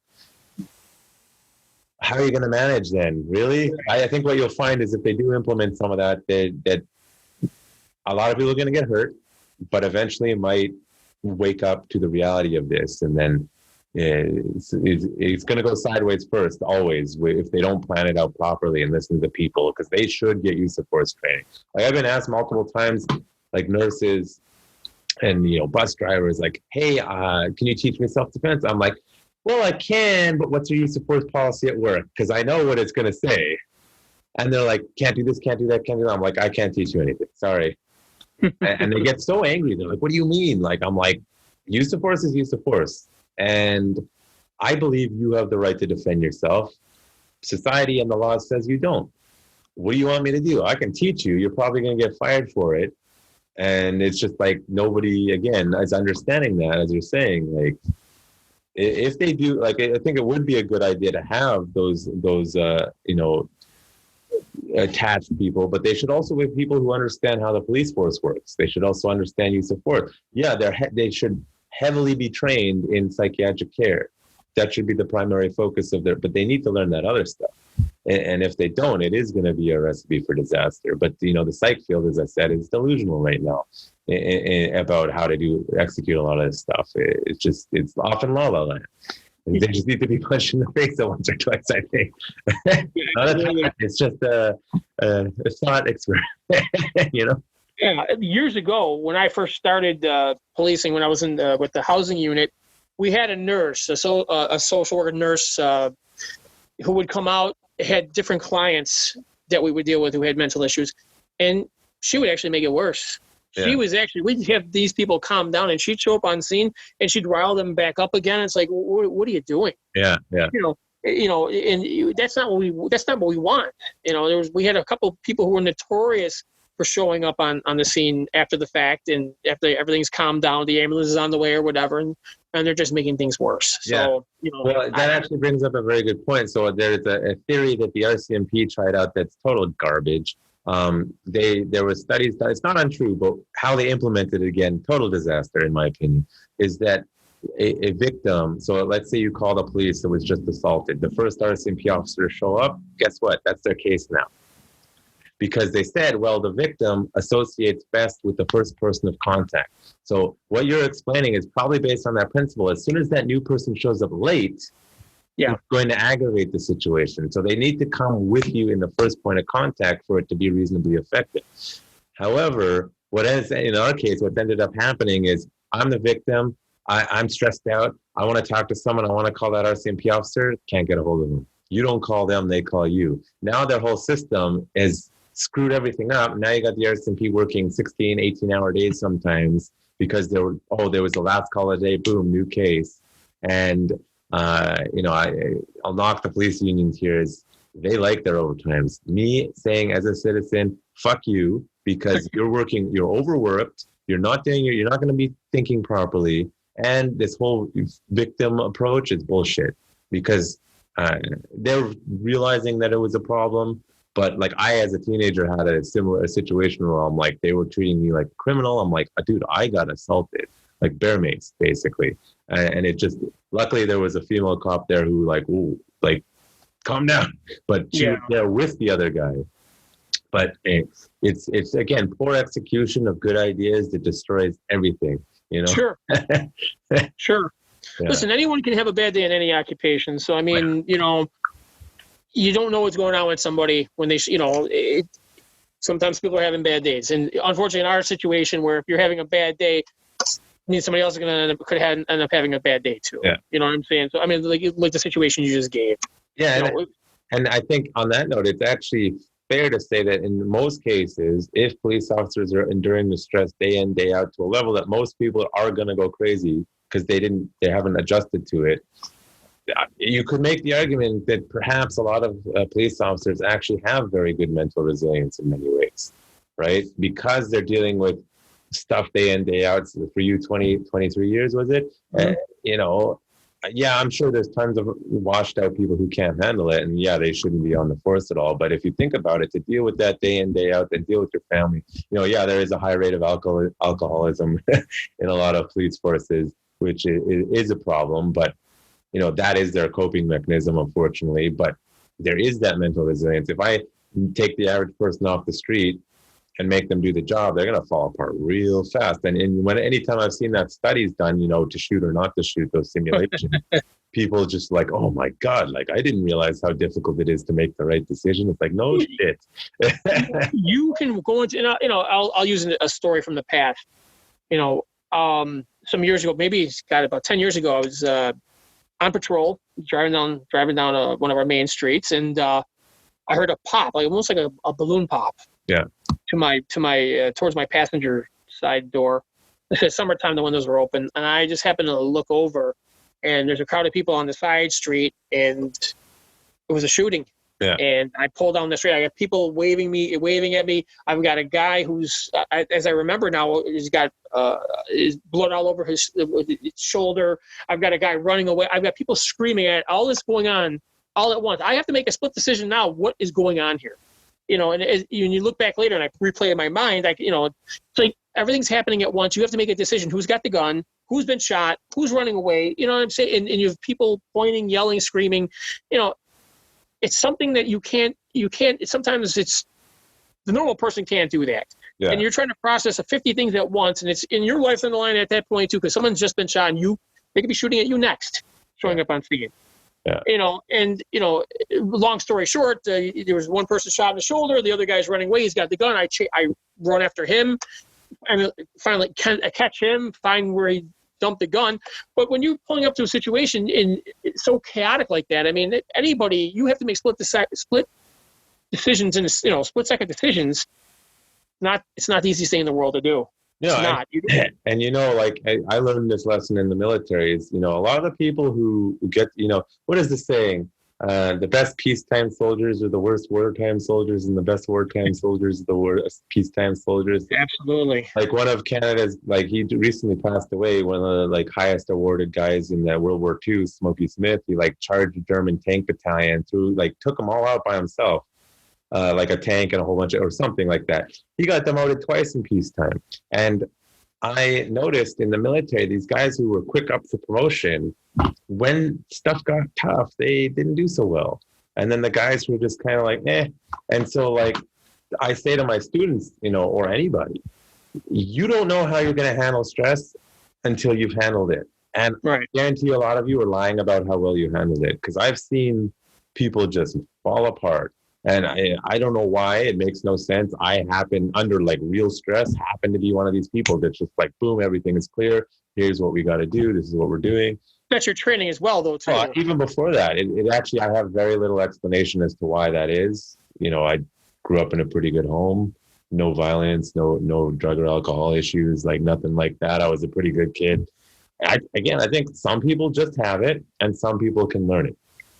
And, if you're in the latter where you're learning it, where you do have to be careful of is the PTSD, is the stress, is the buildup of just the compounding of the nerves, basically. Right? When I came back from the Army, I heard it was either firework or car backfiring, and I'm like driving like that. I don't do that anymore because it's been so long, right? So, it's people who can need to be aware that they don't want to overload their nervous system and have a mental breakdown. But too many people, I think, overestimate their ability to handle this shit.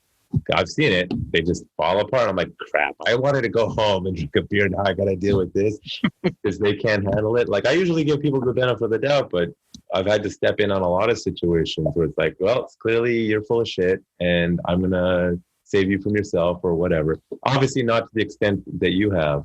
But I think it's just there, you can learn it, but you got to be careful if it's not like intuitive. Now, and what it takes to make it intuitive, I have no idea.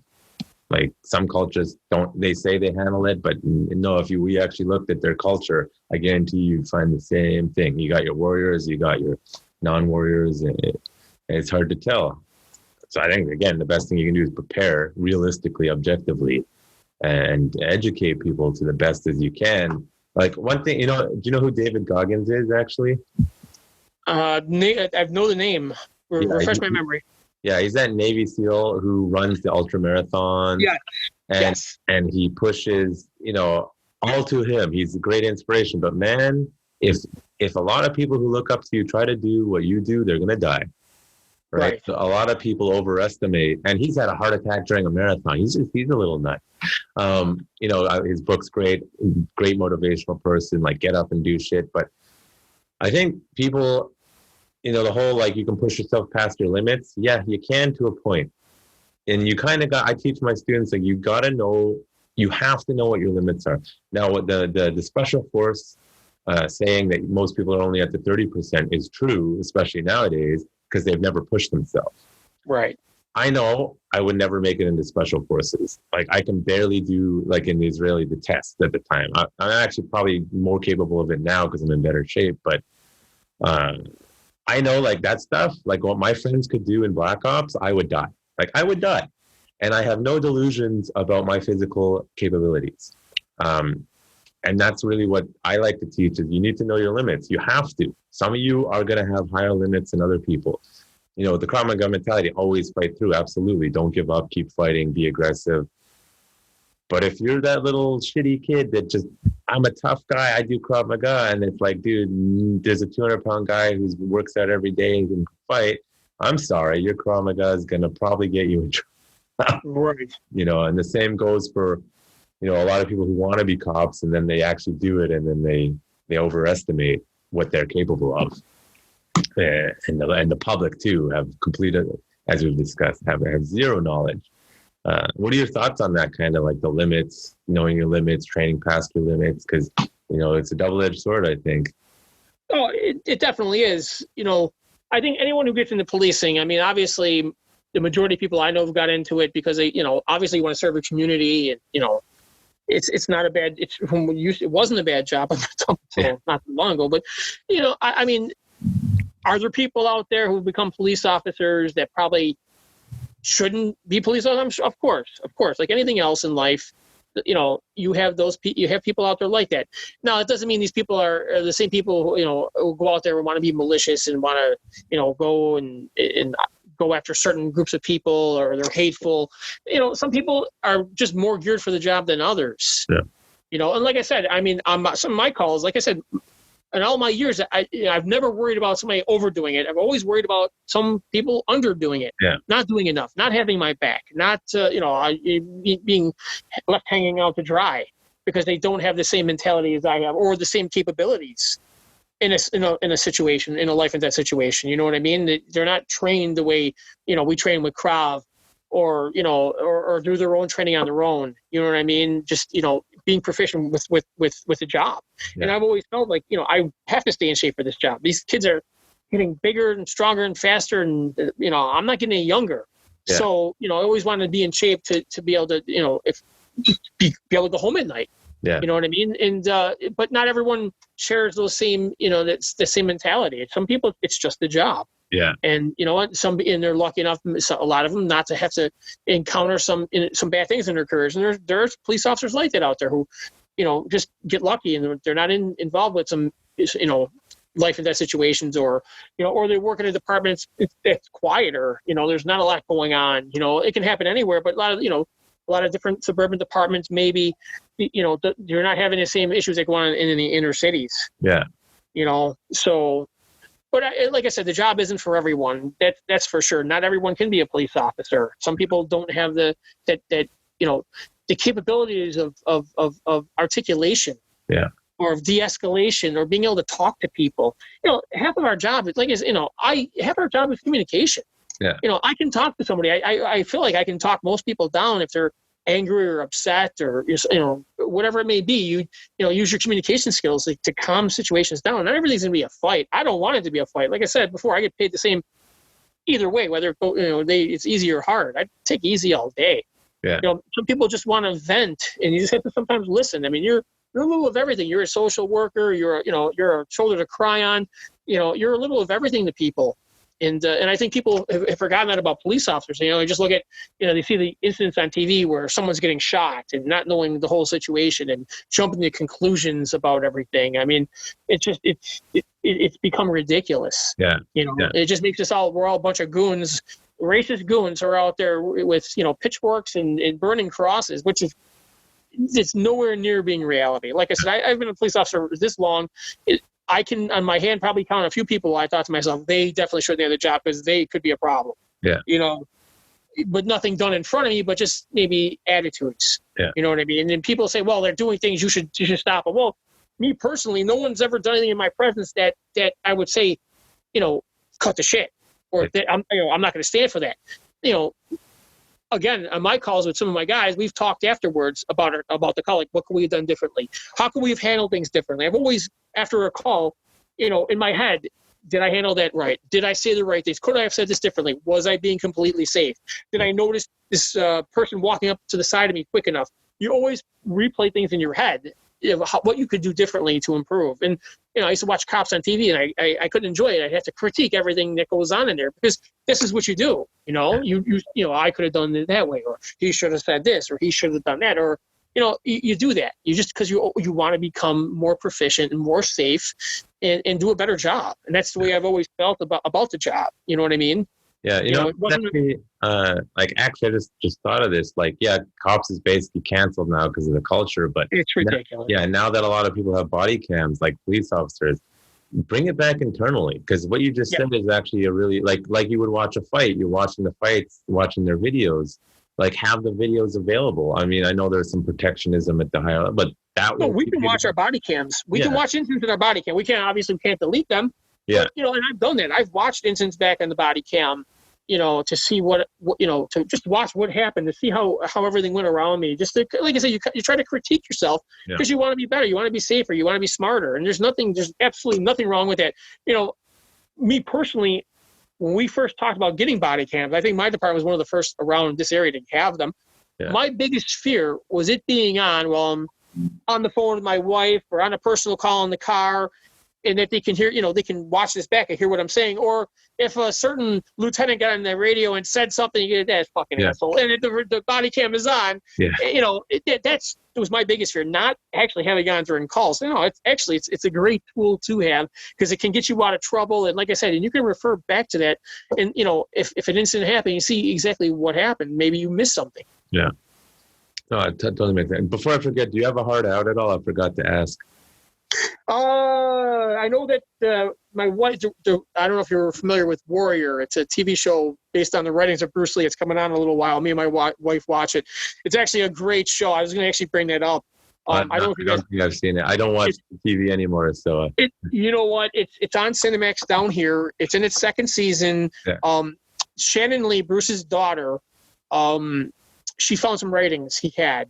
Not actually, she found him a few years back, probably back in 2010, because he had a lot of stuff that, plans and different things he was writing up. If you remember the series Kung Fu, remember the series Kung Fu with David Carradine? I do not remember. I'm a lot younger than you, so I probably do not.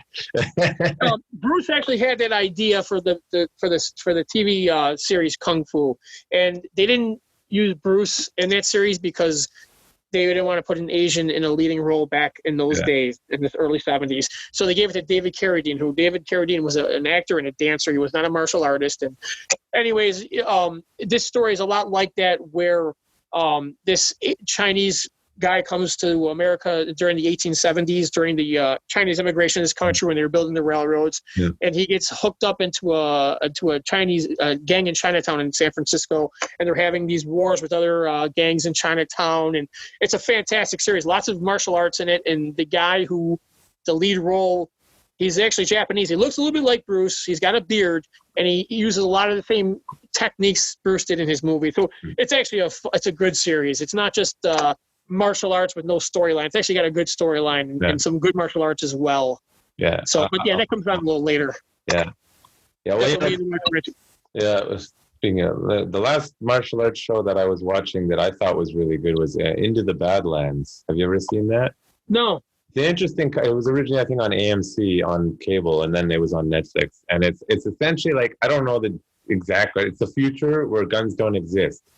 And it goes right back to like a feudalistic Japan. It's like in America where, the barons are like the lords who train their soldiers in martial arts, and they basically rule their little feudal kingdoms. And it's just like, I wrote a whole article based off of that about why you need guns, because when guns disappear, you need to have martial arts. Now, in the history of martial arts, only wealthy people and their sort of area people would know martial arts for the most part, like the knights in Europe, and because the person who could fight would often have the power, right? And then, I think guns are an equalizer, and it keeps the kings and queens and the governments in line.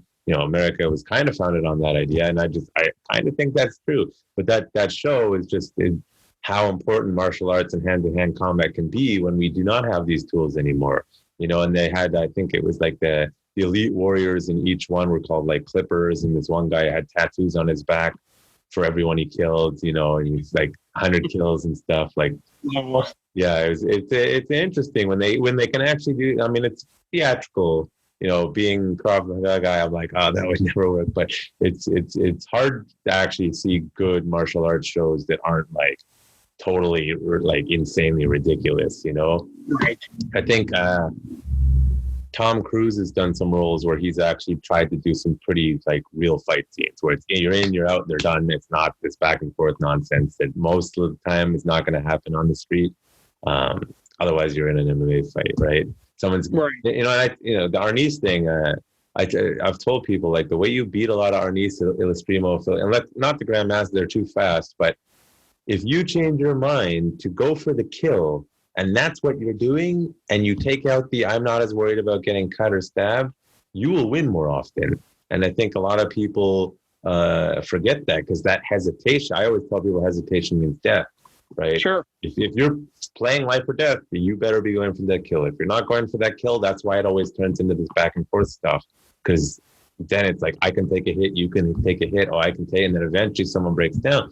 But for anyone I've talked to that's been in a real life knife fight, to the death, which I've talked to a couple people, it was over really quickly. And when you talk to military guys, it's mostly the people I've talked to, it's over really quickly. It's the first person to get that kill shot.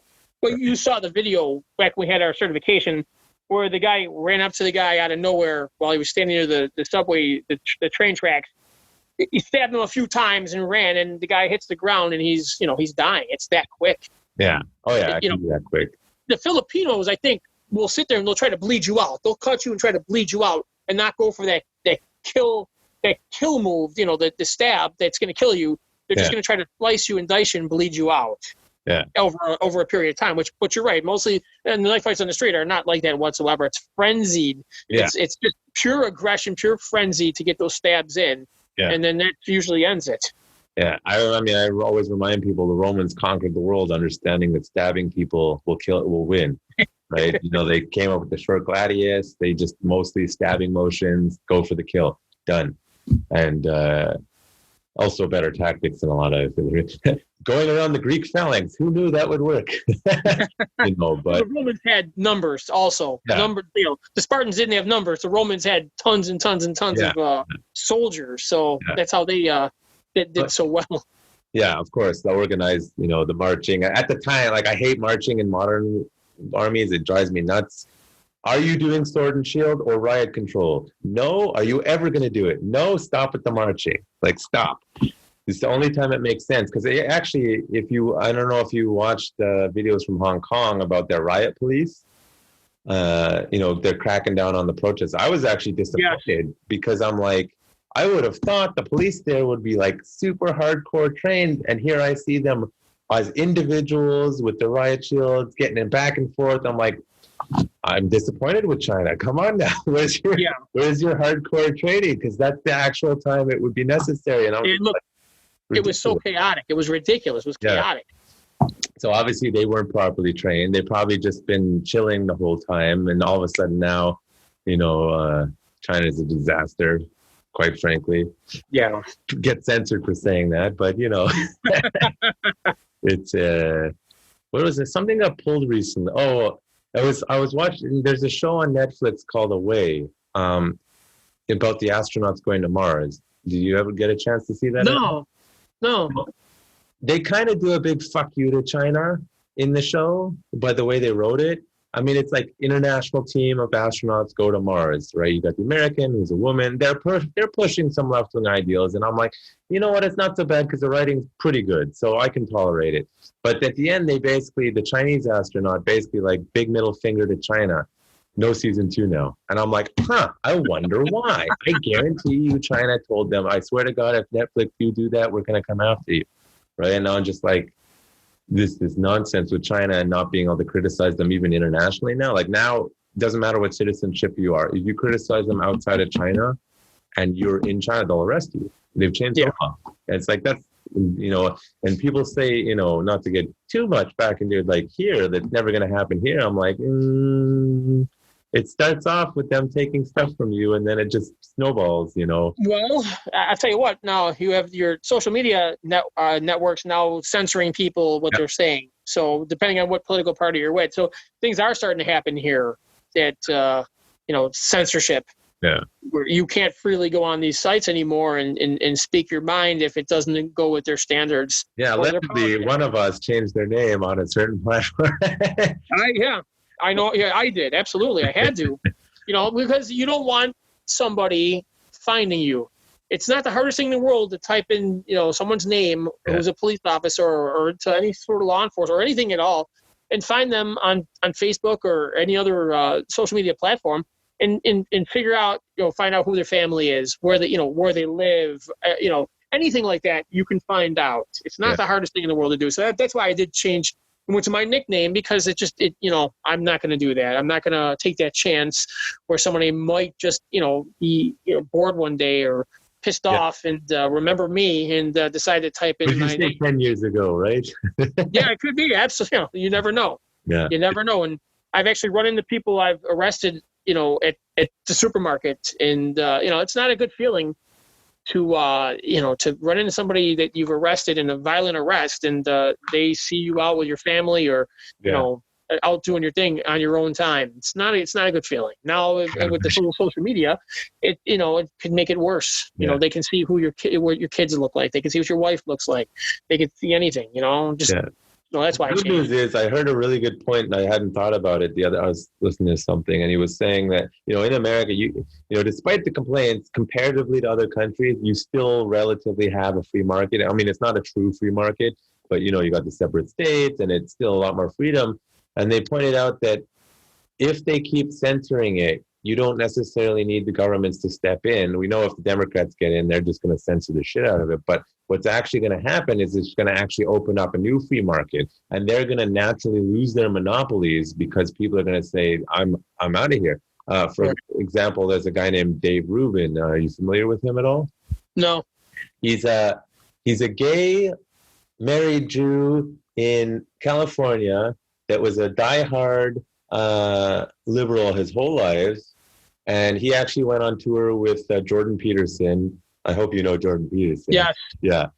Because he started to he was one of the first sort of people, sort of media guys to be like, wait, what is the media doing? And now he's like, I'm voting for Trump. And he's got this massive platform now because he's like, I want to centrist. He went so far that he got so sick of this shit. He's created his own platform called locals.com, where it is a paywall. You pay to access. And I think that's going to be the future, where he's like, listen, this is a platform. I am not a content. You create your own content. As long as you don't break the laws where you are living, you can do whatever you want, right? Because he's more libertarian Republican now.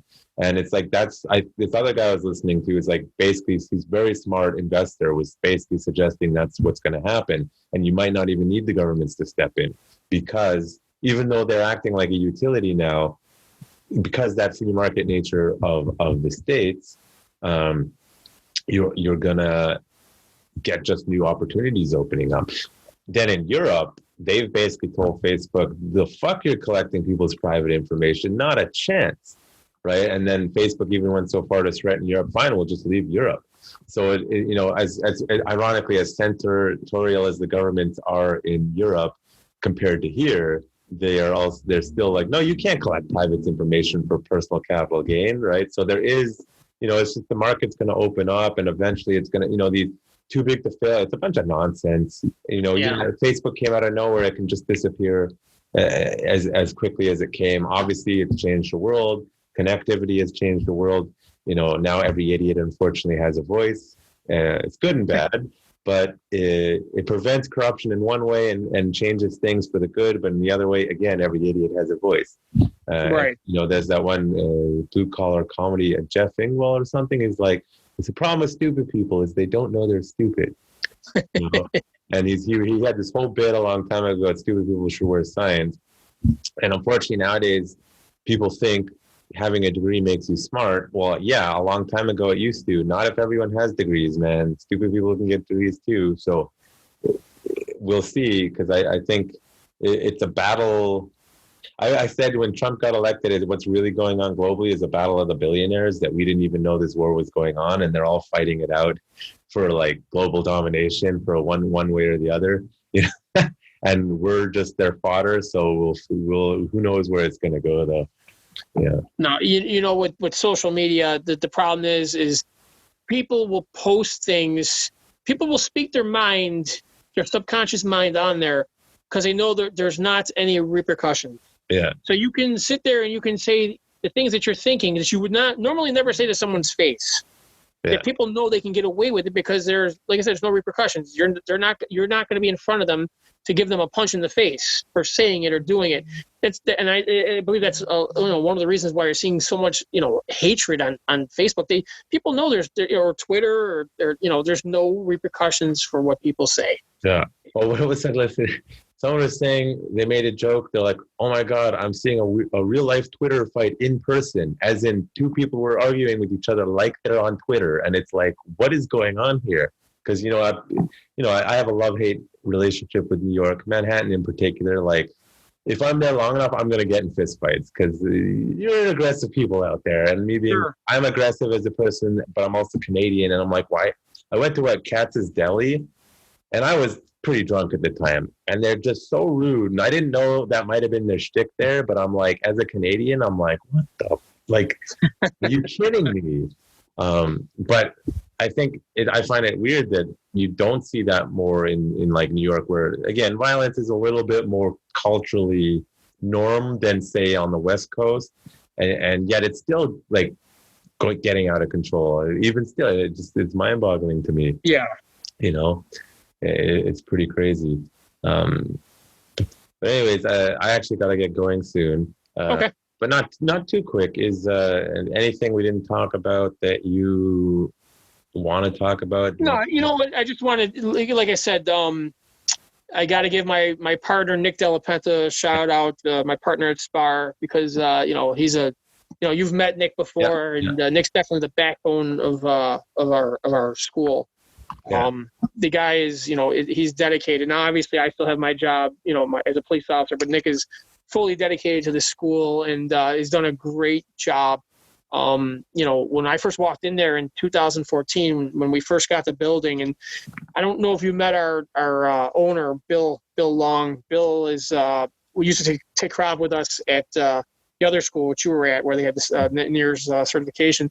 But Bill Long back then said, you know what, I think I can make a better school than this. Yeah. And you know what? And we've talked about it for a couple of years. And in the martial arts business, there's a lot of people who do a lot of talking. Yeah. I mean, that there's people out there, do lots of talking about who they are, what they do, and a lot of people are full of shit. And I had just met Bill the one time, and I met Nick a couple times. Nick was saying, we want to get this school going. We want to get this school. We want you to teach. And I had my certification from NEAR from 2011. Yeah. And I was like, yeah, sure. And sure enough, in 2014, I walked into our school, and it looked like it was a bomb had hit the place. Yeah. I'm like, this is going to be a school. And that was in August of 2014. And by October of 2015, it was probably one of the, prime martial arts schools in North America. And, you guys, you and Vaughn gave us some great advice as well. I mean, we definitely appreciate the advice you gave us as far as curriculum and teaching, because we were going into it and we weren't quite sure how we wanted to do everything. We had lots of great ideas, and we definitely appreciate your guys' input to help us. Yeah. But Nick definitely is the backbone to the school, and we had over 300 students at one point, and we're in a good location and in a busy area. We had over 300 students, and obviously with COVID, things are just it's tearing us up right now, because obviously we have a lease that's got to be paid, and we have nobody coming through the doors. Yeah. So that's actually, I'm not in doubt. I got a hard out in about 25 minutes for me, but I didn't talk about that, like the COVID, because in New York, they just shut it down. No. Now, like here I've been very lucky in BC, because they are being, even though I get tired of seeing the damn daily announcements of how many people have COVID, I'm like, dude, how many people have died? None this week? Fuck off. Yeah. But they've been reasonable here in that, our case, they opened it up, not as quick as I'd like, but like I've been running my classes regularly. Like there is a capacity limit, but someone in the martial arts community said, like, you want to talk about bubbles, martial artists pretty much hang out in their bubbles. And, especially in the jiu-jitsu community. And it's, we haven't really had a major problem here. So they people here are still freaking out like lunatics, but we're pretty much back to normal. Mask wearing has become more or less the norm. Other than that, there's some arbitrary shit like no selling liquor at stores, at the restaurants after 10 p.m. And like, that makes no sense. What's that got to do with anything? I don't know what they were thinking. I think the spike we're seeing is because now everyone's just having house parties again. And it's like, that's probably not a good idea, guys. No. And so, but most of we've been fortunate to get back. And at first people were very hesitant. Most of my students come back, and I've been accepting new students up to the capacity that I'm allowed to have. So I can't imagine. I would probably be going nuts if I was in your position, like nuts. We've been closed since March, and we don't know. And I was just talking to Nick a little bit earlier today, and even to hold pads, we can't do it. Yeah. They'll come in, and the county we live in gets wind of it, and they'll come in and they'll close you up. Yeah, and we can't do anything, and it's very frustrating because there's not an income coming in, and people aren't training. And I run into people, I've talked to lots of people, like, we really want to get back to training, and we can't go so far as to just have hold pads for people, or just have them show up to do non-contact movement. But then again, that doesn't work for Prop. You know that. We can't do that. I mean, it's not a Taibo class.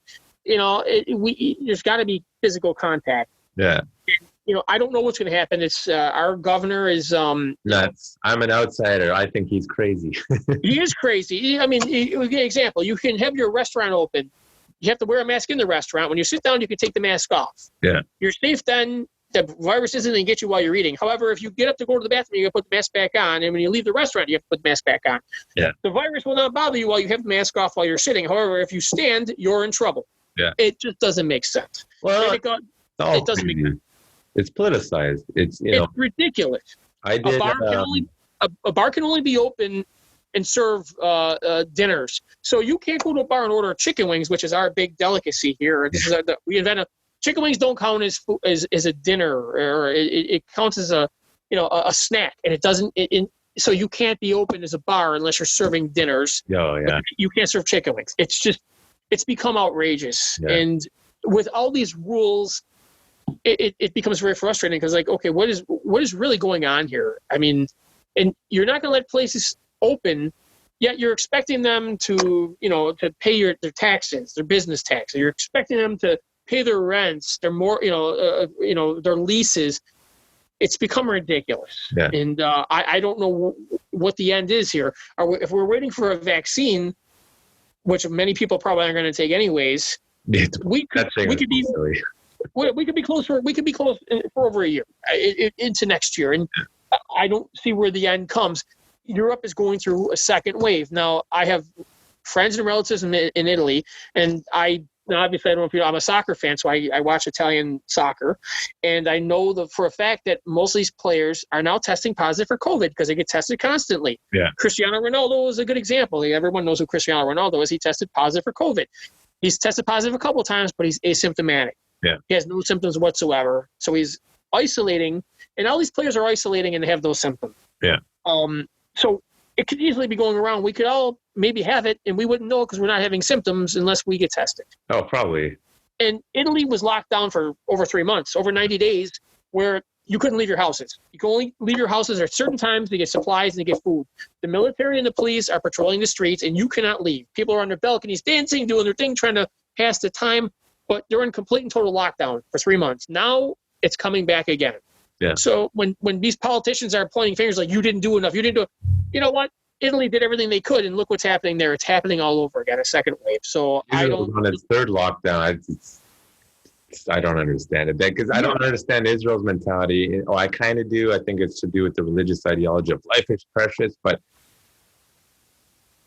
I'm sorry. At this point, anyone who's talking about the science and is not being objectively true about the science, because I can tell. I know a lot of people can't, but I know when you're full of shit, right? At first when they said, stop calling it the flu, I'm like, well, actually, COVID-2 is a family of viruses or COVID is a family of viruses. This happens to be called COVID-2. 4 of the strains, by the way, are cold and flu strains that are standard.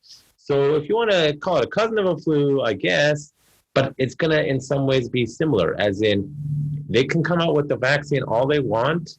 It's going to still be like a regular flu vaccine every year. Which usually don't work anyways. It's not, people don't understand the difference. Okay, if we have a vaccine for polio, that's because polio is not an RNA-based virus. You can use the vaccine and wipe that out pretty good. You can get what's herd immunity is a thing. In those cases, it's usually you need a 95% herd immunity, which is what they based off of this. They basically said normally we need a high herd immunity, and then but this is an RNA-based virus, so not really. And you get scientists saying, well, you probably need less than 60%. It could even be lower than that, and most of us probably have it. The fact bodies are not dropping dead left, right, and center should be all people need to realize, it's a real thing, and it's happened. They didn't know what to do with it, but it's all because of one asshole professor in, I think, Oxford that released that bullshit study that was debunked by peer review 2 weeks later, but it was too late. All the politicians and all the publics had jumped on. They could have easily have not said shit, and we would have just thought it was a bad flu year. Yeah. Right? Sure. And no one would have known the damn difference. In saying that to a lot of people, it's like, how dare you? You don't understand science. I'm like, you want to sit down and have a discussion about this? I'm going to own you. I'm not an expert. I don't practice for a living. I know what I'm talking about. I listen to people who are not in mainstream media who have done in-depth research on this shit. I understand how science works. I understand scientific method. I've actually gotten arguments with people. Most people think scientific method is a process of science that I have an idea and I want to prove it right. Nope. I have an idea, I want to prove it right or wrong. Both answers are acceptable in proper science. That's not what people are doing nowadays. They are pushing, because who's paying the bills? What's the politics behind it? Oh, you're a scientist? Are you really going to tell the truth? Because we've seen what happens on university campuses on the politics front. Most of you behind scenes will tell people like Jordan Peterson, thank you for doing what we're doing, but you won't come out publicly. You're all cowards. I'm sorry. You're not PR people. You don't know how to talk to people. Most of you, a lot of them are probably autistic. And I don't know if you're familiar with dealing with autistic people. They don't get jokes very well, right? They're very literal. Yeah. And, this is how it has to be. And then it's like, no, man, life is nuanced. Life is not black and white. And then just craziness of everyone who just completely bastardizing science.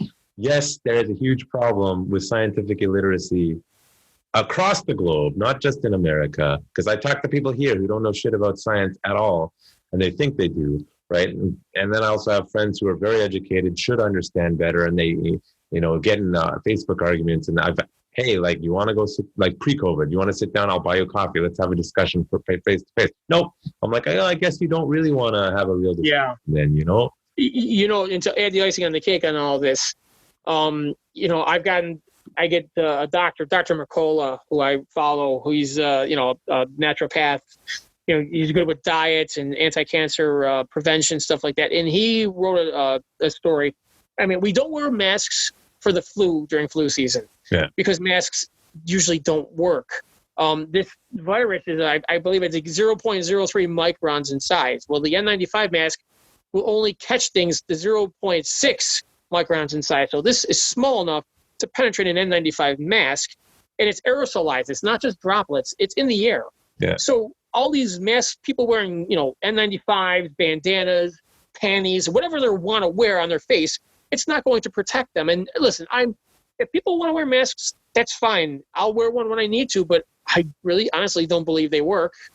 And Fauci in the beginning said they don't work. Now they do. So, and people who are wearing masks are still getting it. So I don't buy that. Yeah. Well, they do and they don't. The overemphasis, like early on, I was like, and I should just give my background. I did occupational health and safety. So when I was younger, so I do understand respirators and masks fairly competently. And, if it's a droplet, medical masks are going to prevent, Right.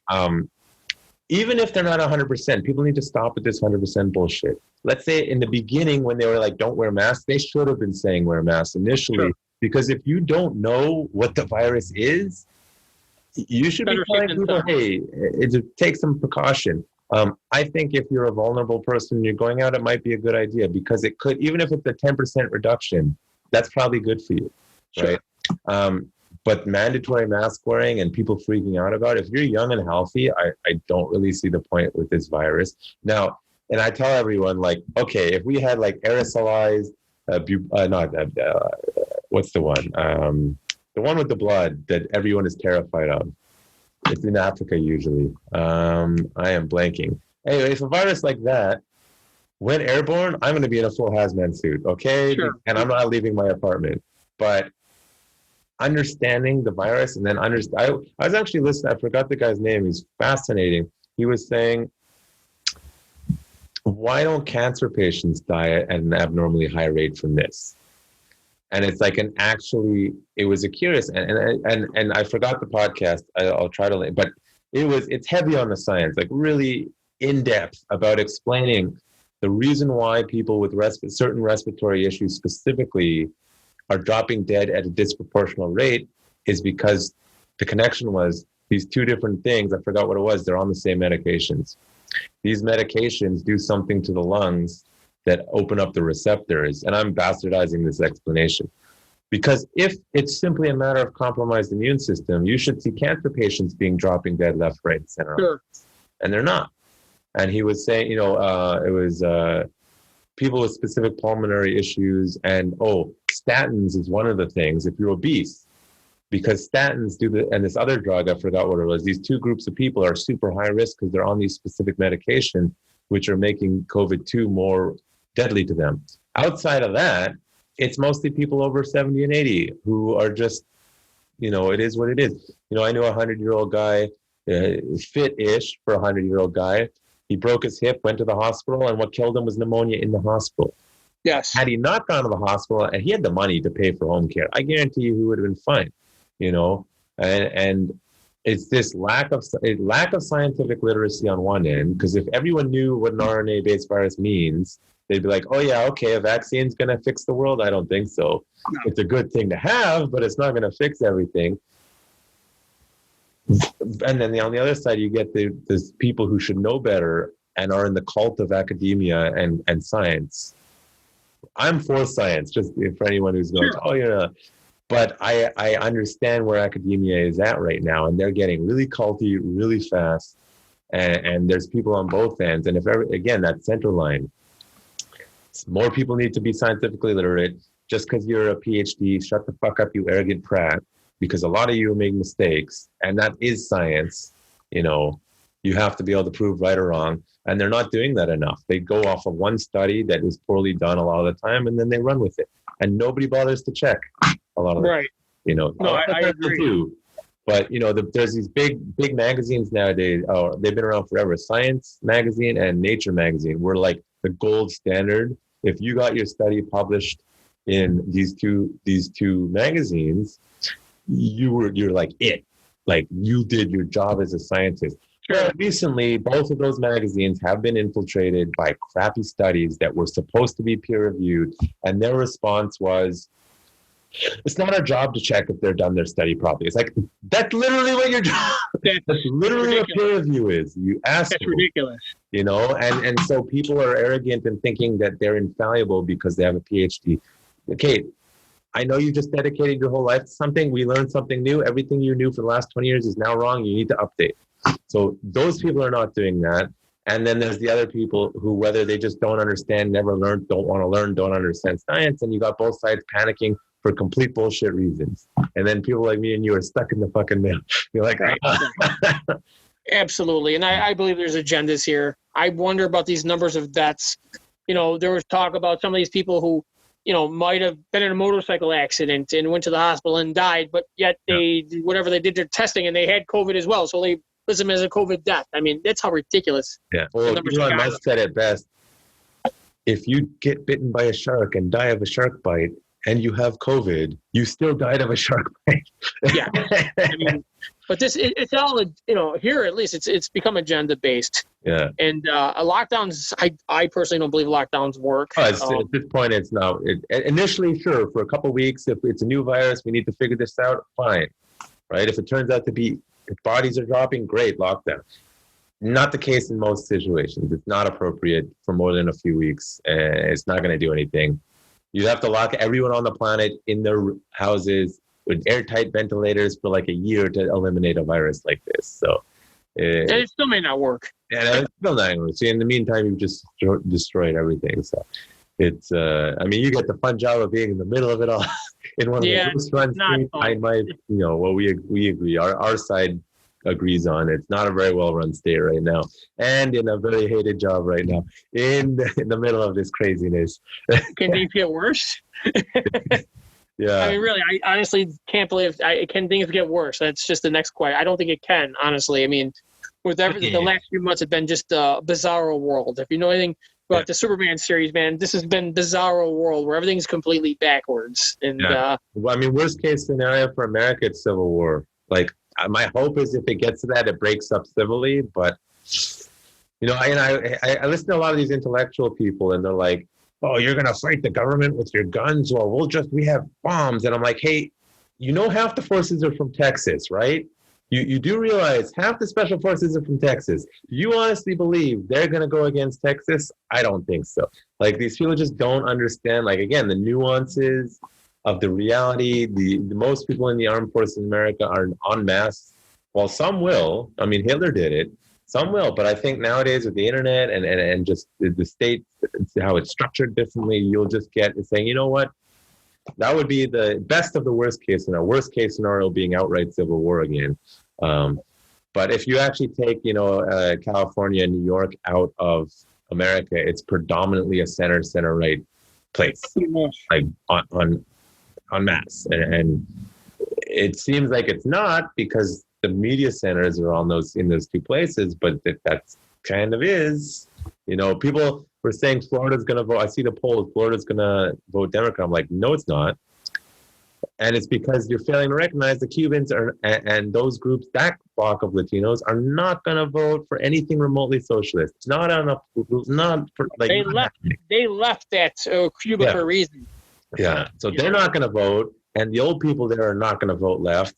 And I really, okay, it could hypothetically flip, but I think it would be a stretch, right? So most of the country is center right in all practical realities, right? But it's being twisted as if it's not because of perception and all that. It's the media. It's the media trying to play things up. I mean, we see it every day. Yeah. And I mean, in Canada, again, it's Toronto, Montreal are the power centers of the Canadian politics. And we make the joke, sometimes it's not a joke, it's quite appalling that sometimes our federal elections are decided before it even leaves Ontario, right? Right. At the BC, like, oh, our vote's going to make a difference. Well, no. And the popular vote thing, people need to stop making that argument because it doesn't matter. That's not what your system is. And guess what? It's not what our system is. Because guess what? Trudeau lost the popular vote in Canada by a lot last time. Yeah. He still won. And is it upsetting? I think he's a scumbag. But I don't run around whining about the popular vote because that's not how the system works at all. They want to change. Here's the problem: the left especially wants to change the rules when they don't win. When it doesn't go in their favor, they want to change the rules. They had no problem with the popular vote before. Yeah. And then when Trump wins through the Electoral College, also no, we got to change it now. This thing's going on with the Supreme Court where they're putting this Amy Coney Barrett on, who's very conservative. Yeah. And now they want to make more Supreme Court justices. They want to start filling the courts. Yeah, it's ridiculous. If you don't get your way, I mean, hey, the rules are rules. And sometimes it's going to go in your favor and sometimes it's not. But you don't change things around just because you lost. And that's the whole, awards for every participation award mentality, where you think that you should win at everything. Sometimes you're not going to win and you have to accept that you lost. Yeah. And they still don't accept the fact that Trump won 4 years ago and we're still going through this. Yeah. So it's a shame. I hate being political. Like just in my position as a police officer, I don't bring politics into my work. I mean, on the job itself, you don't do that. You deal with everybody the same way. I don't care, Democrat, Republican, whatever you are, it doesn't make a difference. Yeah. Well, it's funny, like, obviously I can't stop high. It's my thing. But, I actually in my teachings will teach it, but I when I'm teaching and I spin it in self-defense perspective, as in, hey, what's going on in Thailand right now because of something that happened 5 years ago. People like to go to Thailand, right? And then take COVID out of that. You want to travel to Thailand. Are you aware that there's military unrest right there right now? No, because you don't understand politics. If I go, one of these pop groups I'm in, in England, I get sent these stabbing videos all the time. And it's like, hey, you do realize London's a really dangerous city if you leave the tourist areas, or Paris is really dangerous if you, and you need to understand this stuff. Someone very close to me, who I've since gotten them into politics, used to just vote one way or the other based on what their friends voted. And that's how politics is born. Most people in Canada too, like, forget it, why it's stupid. But this person is starting to tell me, like, I didn't realize how involved everything is with this stuff. And if you don't know, you're going to get screwed over. And all of a sudden now they're educating themselves on this stuff and starting to learn, like, ooh, it's not what I thought it was. It's like, no shit. Sure. It's crazy. People just understand what's going on in their own backyard. One of the guys I trained with in Israel was a London police officer. Yeah. And they don't carry, at that time in 2011, they don't carry guns. If they need firearms, they call another unit that's armed to come to the scene. Gun squad. Which they have their billy clubs. That's all they have. And I thought it was ridiculous. But then he tells me that there's certain parts of East London, I believe, that's basically Sharia law. It's Muslim controlled. They won't go in those areas. You can't talk about it publicly. Yeah. But it's true. They won't go in those areas. Yeah. Because they're afraid of being shot and killed. And here's these police officers without guns. They have their billy clubs and maybe pepper spray or whatever. I don't even think they carry tasers, whatever they carry. They don't have guns, and they won't go in those areas. It actually shows, there's this saying about, the government has the, what is it? It's a common saying about the government has the right to use of force. And when they lose that use of force, or people are willing to be like, I don't care if you're the government, they back off. And it just shows you, if you can only be violence with violence. And if you're not willing to be violence with violence, the other side's going to win. Right. It applies on the micro of personal self-defense. It applies on the macro on politics. And I know a lot of people in Krav like to stay away from the politics. A lot of people say, don't talk about politics. Everything is connected. Your micro and your macro, it's all connected. And the same as if I don't punch the guy who's hitting me in the face back, he's going to keep doing it till I'm dead. It applies to people who are willing to use these supports, whether it be a particular group of people that's more violent than you, whether it be a political affiliate, whatever it is, right? You know, you're seeing that now with the rise of Antifa. Like, there's a reason that they're... Absolutely. And if you listen to what Antifa and Black Lives Matter say, they don't want police. Yeah. Or we should be eliminated. You know, that's ridiculous. If you don't stand up for them, you get lawlessness, like in that the chat or whatever the hell it was in Seattle. Seattle. We're even in Portland now, where they're holding the police back. All you're doing is they're punching. It's like you said. It's they comparing being punched in the face and not responding, and you keep getting punched, and they're going to keep punching you until you're dead. Yeah. And that's what's happening now in Portland and other cities where the police are just being held back. Well, what do you expect them to do? Then when they do go to try to stop these people, their powers are limited. And these people in Antifa know this, and Black Lives Matter know this, and they keep pushing the button, and they keep, or just say pushing the envelope. And so, where does it end? And that's my question: is if the police are getting the backing of their the people running these cities or these states, then where does it end? What are we supposed to do? And that's no one wants to answer that question. Is what is the police supposed to do? Yeah, that's what a lot of people are doing. The mentality of a lot of police officers now is are standing down. I mean, you can't do your job. What are you supposed to do? Now we got to worry about ourselves, and that's a terrible way to feel. I never imagined feeling that way. But with the climate of this country, where they want to abolish police, and you've got actually politicians pushing this as well. In Minneapolis, they're voting to abolish the police altogether. Yeah, that's going to go poorly. What sense does this make? Yeah, these are supposed to be educated people. Maybe I should run for office when I retire. Yeah, maybe I think I can do a little better job. It's ridiculous. I just shake my head with the way people think. It's just outrageous. Yeah, well, that's why I say get educated, learn martial arts, get Zen-Gate training. But I do have to go now because I got to get to something. But it was a pleasure having you. My pleasure being on. What's your website for your school when it reopens? People can hit it up. SparSelfDefense.com.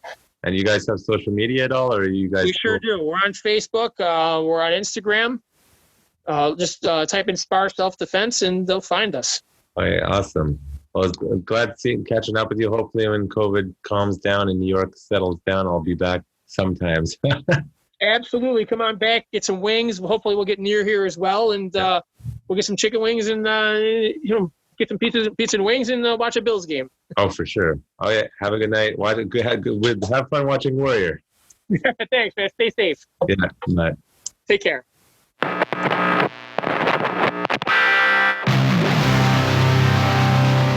You're listening to The Warriors Day. Brought to you by Urban Tactics Krav Maga. Turning lambs into lions.